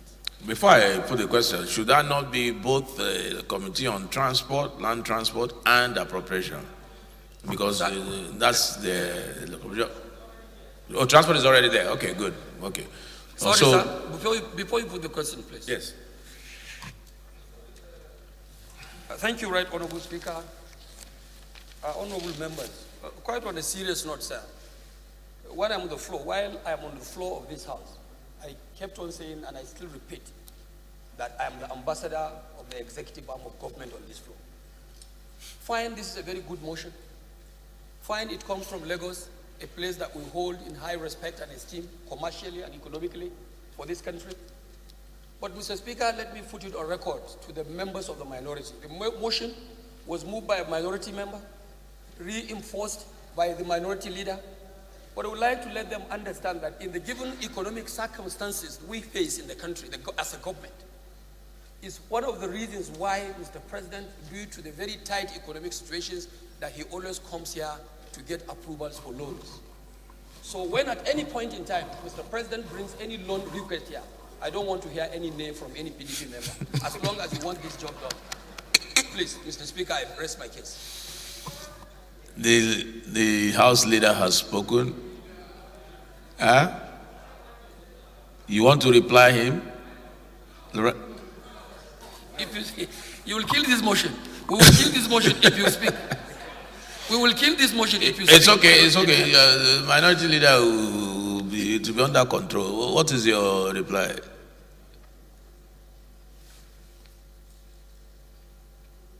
Thank you. Delta variant. Thank you. Thank you, Mr. Speaker. Thank you, Mr. Speaker. I remain honorable to the Godwin Elmel. Mr. Speaker, I think the House leader is actually deviating from the obvious. What this motion is talking about is Apapa, the congestion of Apapa, and what will make it to be eased off and allow Lagos to be the kind of Lagos state that all of us had always wished that it should be. On the issue of loan, let him wait and let us see what informed Mr. President forwarding the request to National Assembly for us to approve. Obviously, there will be an addition as per what and what. The loan has not said it's meant for Papa. So let him don't tie this to the loan that Mr. President is bringing. I think what the leader was saying was that these are the kind of projects. He's not saying that he said these are the kind of projects that they request for. When the loan comes, It should not begin to, it should lobby properly. No. And I think part of the loan is also to deal with COVID-19 and the Delta variant. Yes, sir. Those who are those in some of the amendment, please say aye. Those against it say nay. Ayes have it. And I'm sure you won't oppose that one. To combat the Delta variant. Those are some of the motion as amended, please say aye. Those against it say nay. Ayes have it. The eighth order of the day is a motion on need to address the epileptic power supply in Abakatim, Ekpo Ika, Federal Constituency of Akwa Ibom State, standing in the name of Honorable Umana Enyako. John, Honorable Umana is invited to move the motion.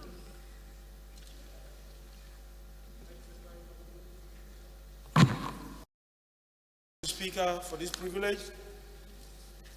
My motion is on the, my name is Honorable Anie Khan Umana, member representing the unique people of Abak Etimekuika Federal Constituency.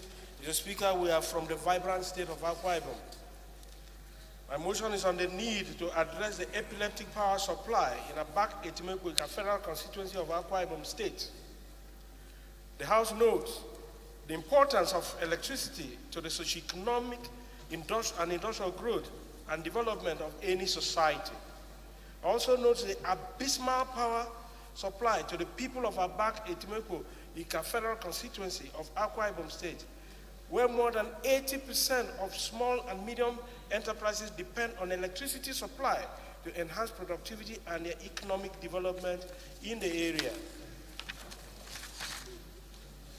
Aware that electricity consumers in the area enjoy less than 5 days of power supply in a month, or perhaps even less, but receive estimated bills from the Port Harcourt Electricity Distribution Company, PHED, running into several thousands of naira monthly.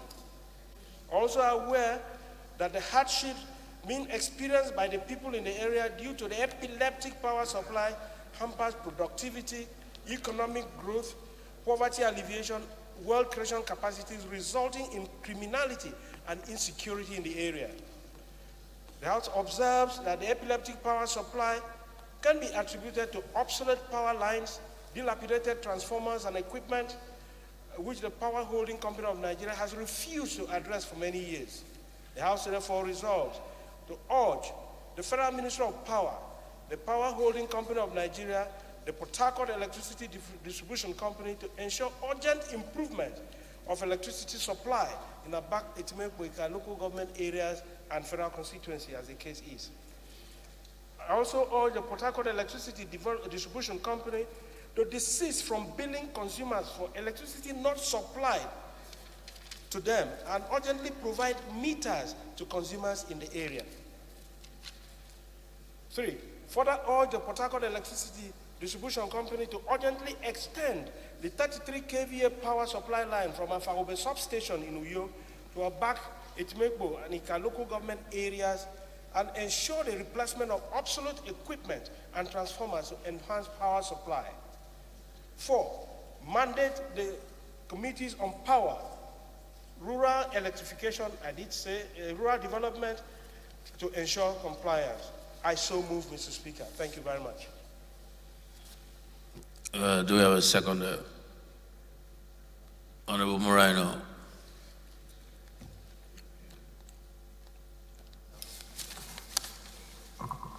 Thank you, our Right Honorable Speaker, my honorable colleagues. I am Honorable Dr. Ajibola Muraina. I represent Barapa Central, Barapa North Federal Constituency. Mr. Speaker, my honorable colleagues, I'm from Oyo State. I rise to second the motion as ably moved by my honorable colleague. I so second, Mr. Speaker. Motion moved by Honorable Enyaka, supported by Honorable Moreno. It's a utility motion, so I'll put a question. Those in support, please say aye. Those against, please say nay. Ayes have it.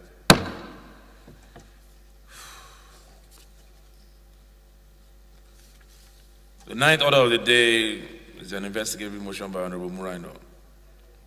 It is to investigate the brutal murder at Iguora, Ayele, Takwa, in Ibarakwa area of Oyo State by men of the Nigerian Customs Service. Honorable Rhino is invited to move the motion.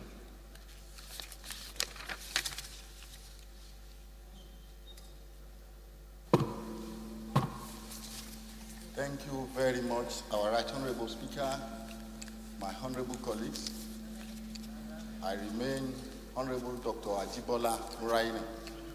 I represent Barakwa Central, Barakwa North. Honorable Rhino, I keep forgetting that you're a doctor. You must always emphasize, I keep forgetting. A doctor of what? Doctor of Law, sir. Amazing. I keep forgetting. Thank you, sir. Yes, go ahead.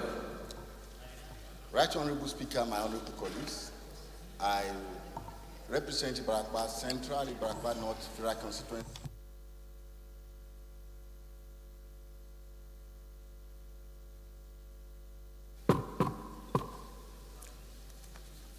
Right Honorable Speaker, my honorable colleagues, I have a motion and I go straight to move the motion, sir.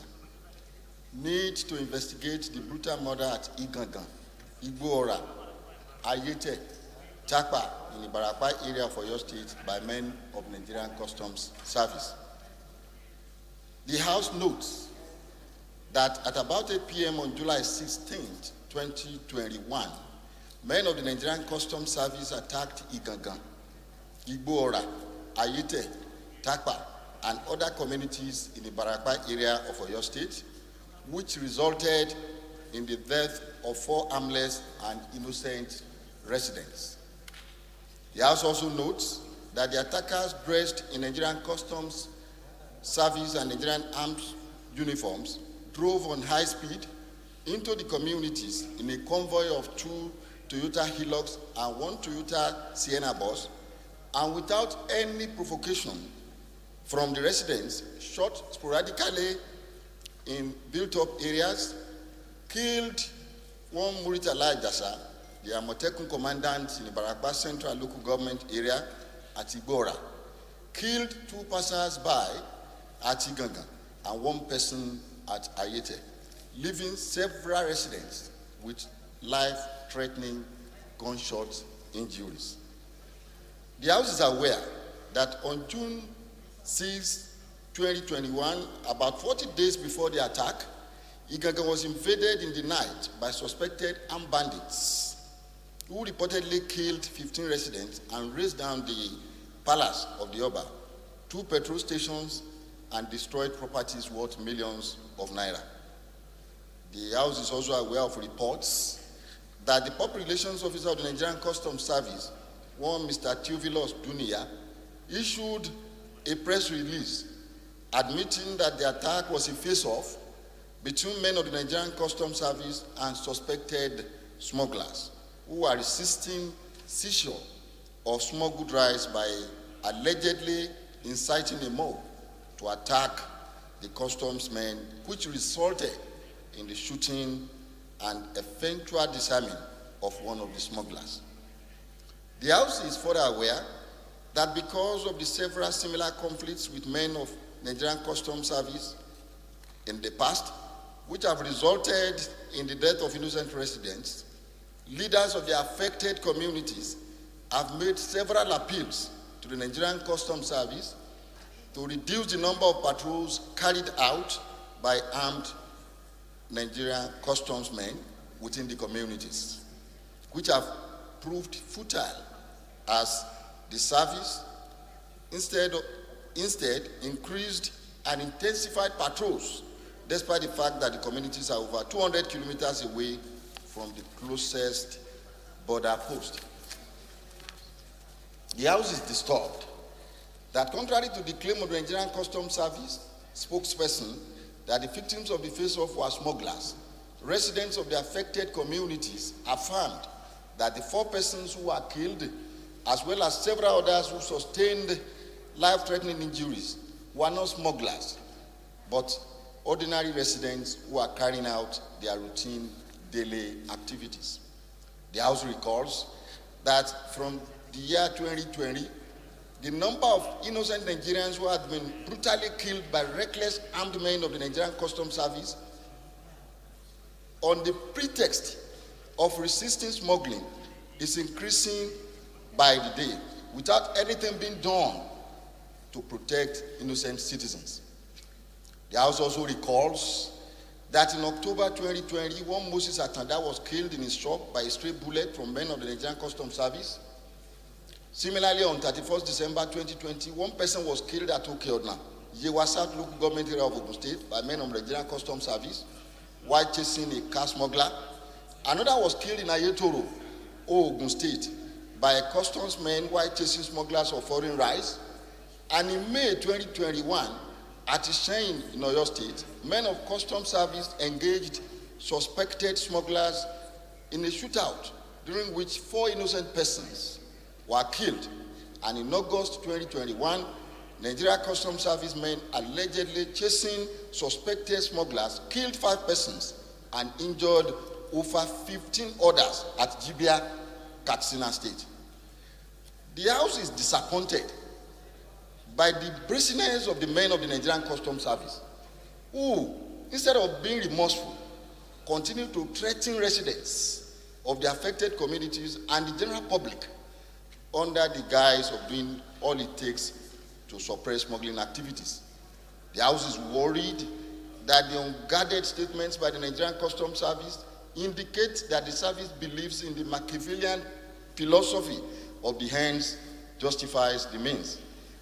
Justify the means, even if it means destroying the properties and lives of legitimate residents.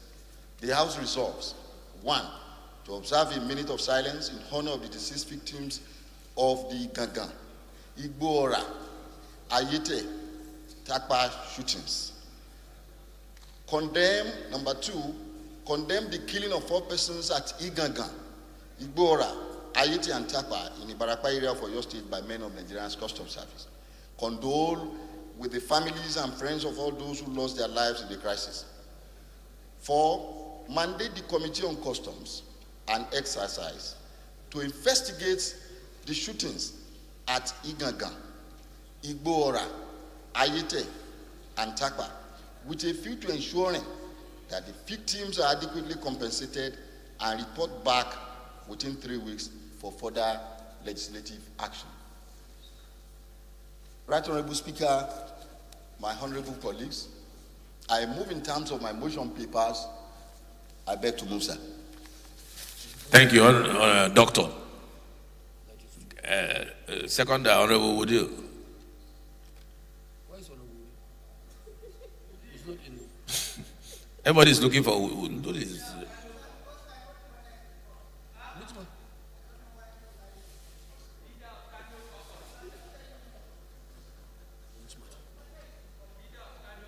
Are you more informed than the speaker?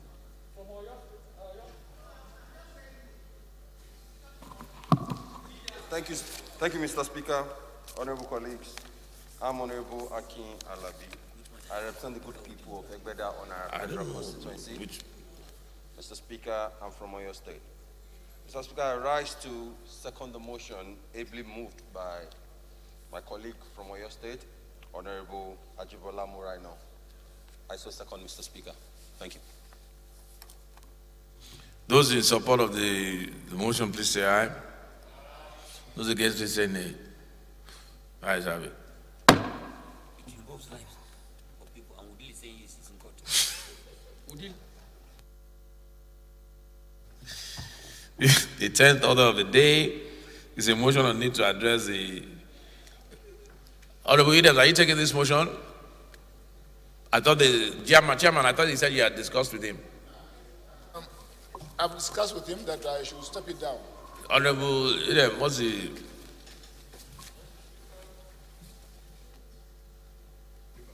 Mr. Speaker, the chairman rules and business actually met me and said that similar infractions are being found in other agencies.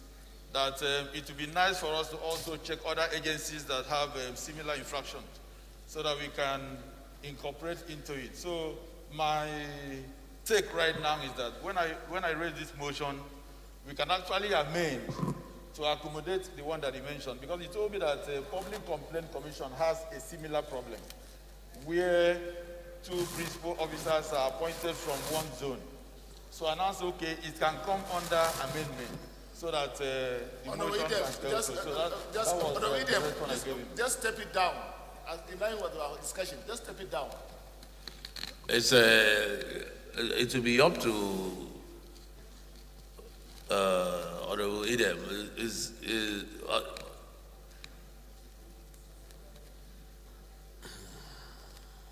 You can actually incorporate other agencies that have the same instruction. That's what I'm But Honorable Fulata, you are the one that listed it.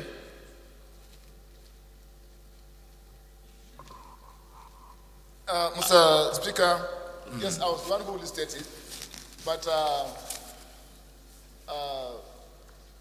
just saw the title. I said my fault, really. I didn't read the body of the motion to see the implication of some of the issues being raised. Based on that, I advised him that last thing we can do is to have an issue, a controversial issue on the floor. We are going to collect all this and then address them collectively. And he agreed, but I don't know why he is insisting on this thing. Well, did you agree? No, I told him that... okay, so why don't you move your motion and somebody amend the motion, or you can even read it to include all agencies. All agencies that have the same problem. Okay, sir. Which will solve the minority leader. Do you want to say anything?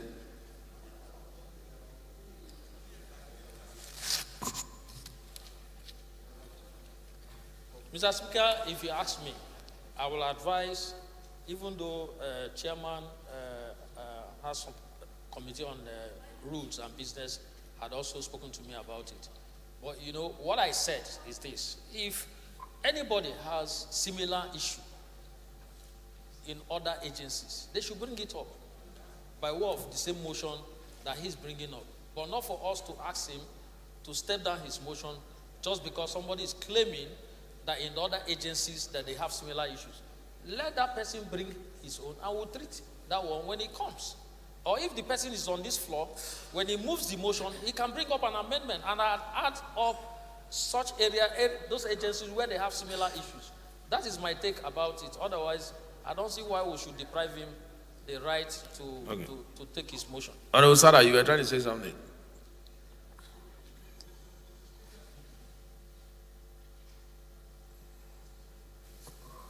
Mr. Speaker, because of the common fraternity that exists in the House, because of certain foresights, because of certain implications of these motions, it may open a lot of cans. So I think that was the reason why the Chairman Rules and Business, there were a lot of consultations that went around the chamber. We looked at some of the implications of the motion. It's a good motion. It's a motion of attraction. It will attract a lot of attention. There are a lot of these issues spread across MDAs. I think it's a voice of reason that was advanced, that let's step it down, let's look at it, and let's look at aggregate areas where there are these infractions, and we collect them, and then we can present them to the House for holistic attention. Well, I think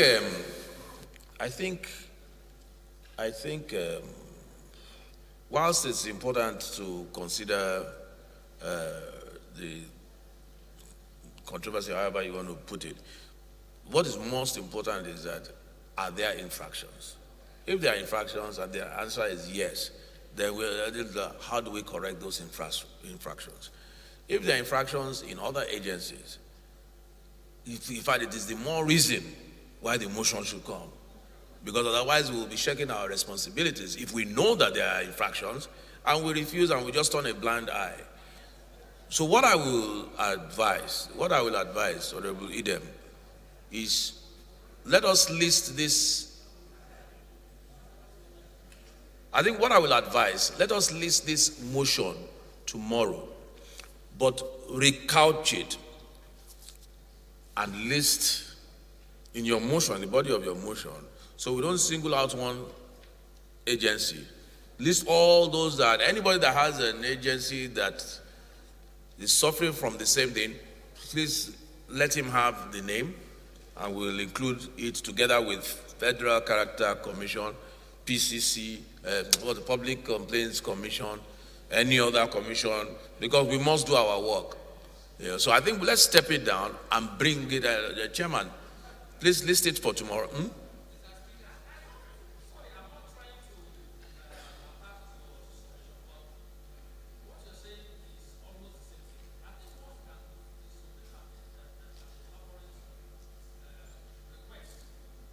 Saying other agencies. No, if you can do that amendment verbally as you read your motion, fine. Yes, But if it's good, let him read it and say, and other agencies where there are similar infractions.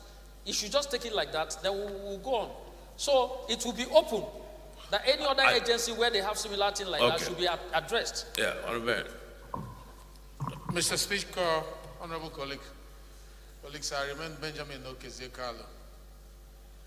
I represent the people of Nigeria, starting from Ben, the federal constituency.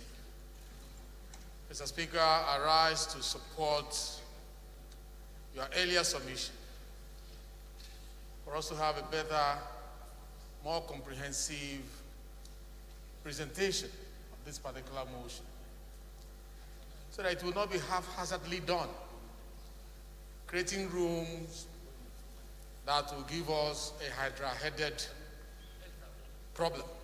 I say so because, as you know as a lawyer, the rules of interpretation, the express mentioning of a particular issue excludes other ones that were not specifically mentioned.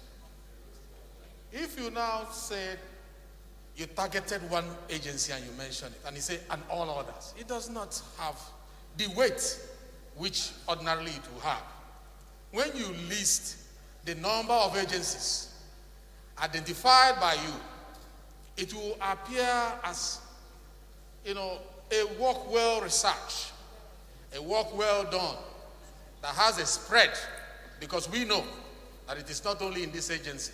But to leave it as it is and just add and all others might leave a room for what may not be nice on this floor with regards to the debate. So I want to submit that you are suggesting that this is just 24 hours, that he goes back with this motion, look at it, amend it, and bring it back by tomorrow. We'll look at it. I don't think we'll be losing anything, because I have some agencies I want to give to him to add. And I'm sure there are other people who have other agencies for them to add.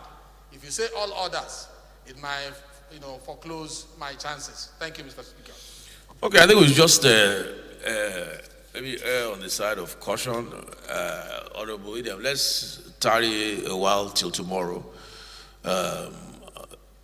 and just bring the motion where it will be comprehensive, and include every other. Chairman, if you are aware of any other agency, please let him include it in his draft, so that we'll be able to we'll do our work as we're supposed to.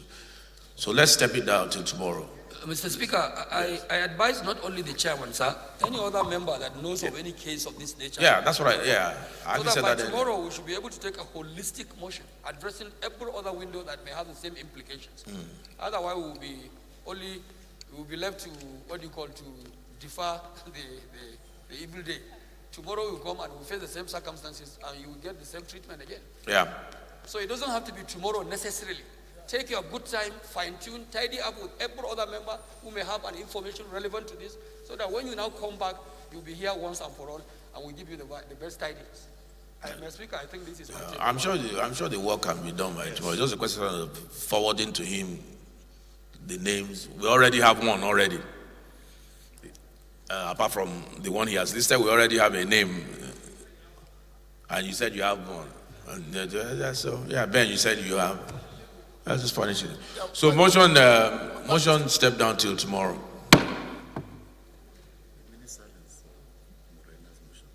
Oh, Moreno, you have one of your prayers was a minute silence? Okay, minute silence is your motion. You had a prayer for, okay. Please let us rise for a minute for the souls of the departed.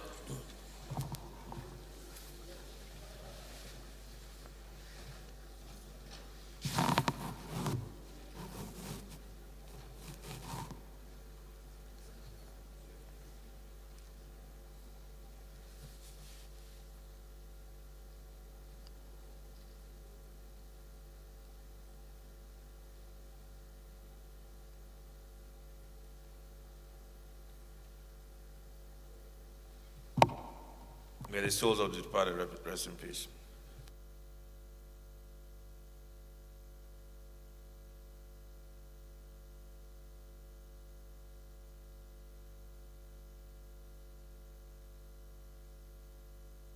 Leader of the House, can you move for adjournment, please? Thank you. Right Honorable Speaker, the Sadoki Yauri, Kingmaker and Council Member of the Yauri Kingdom in the far northwestern Nigeria, Right Honorable Femi Bajabiamila. My respected colleagues who have been very patient with us on the floor today, right from day one, to this very good moment, especially my friendly opposition leader, Ndudi Elumelu. I rise to move that this House do adjourn till tomorrow, Thursday, the 16th? The 16th day of September 2021 by 11 a.m. Mr. Speaker, honorable members, I so move. Honorable Ben Kalu. Thank you, Mr. Speaker. Honorable colleagues. As Delta variant. I remain Honorable Benjamin Okeze Carlo. I represent the good people of Nigeria, starting from Bende Federal Constituency. Mr. Speaker, honorable colleagues, I'm from Abia State. I rise to second the motion, ably moved by the ultimate leader of this House, that this House be adjourned to tomorrow the 16th. I so second. Moved by who? The ultimate leader of the House, sir. Do you know the meaning of ultimate? You are the speaker, he's the ultimate leader, sir.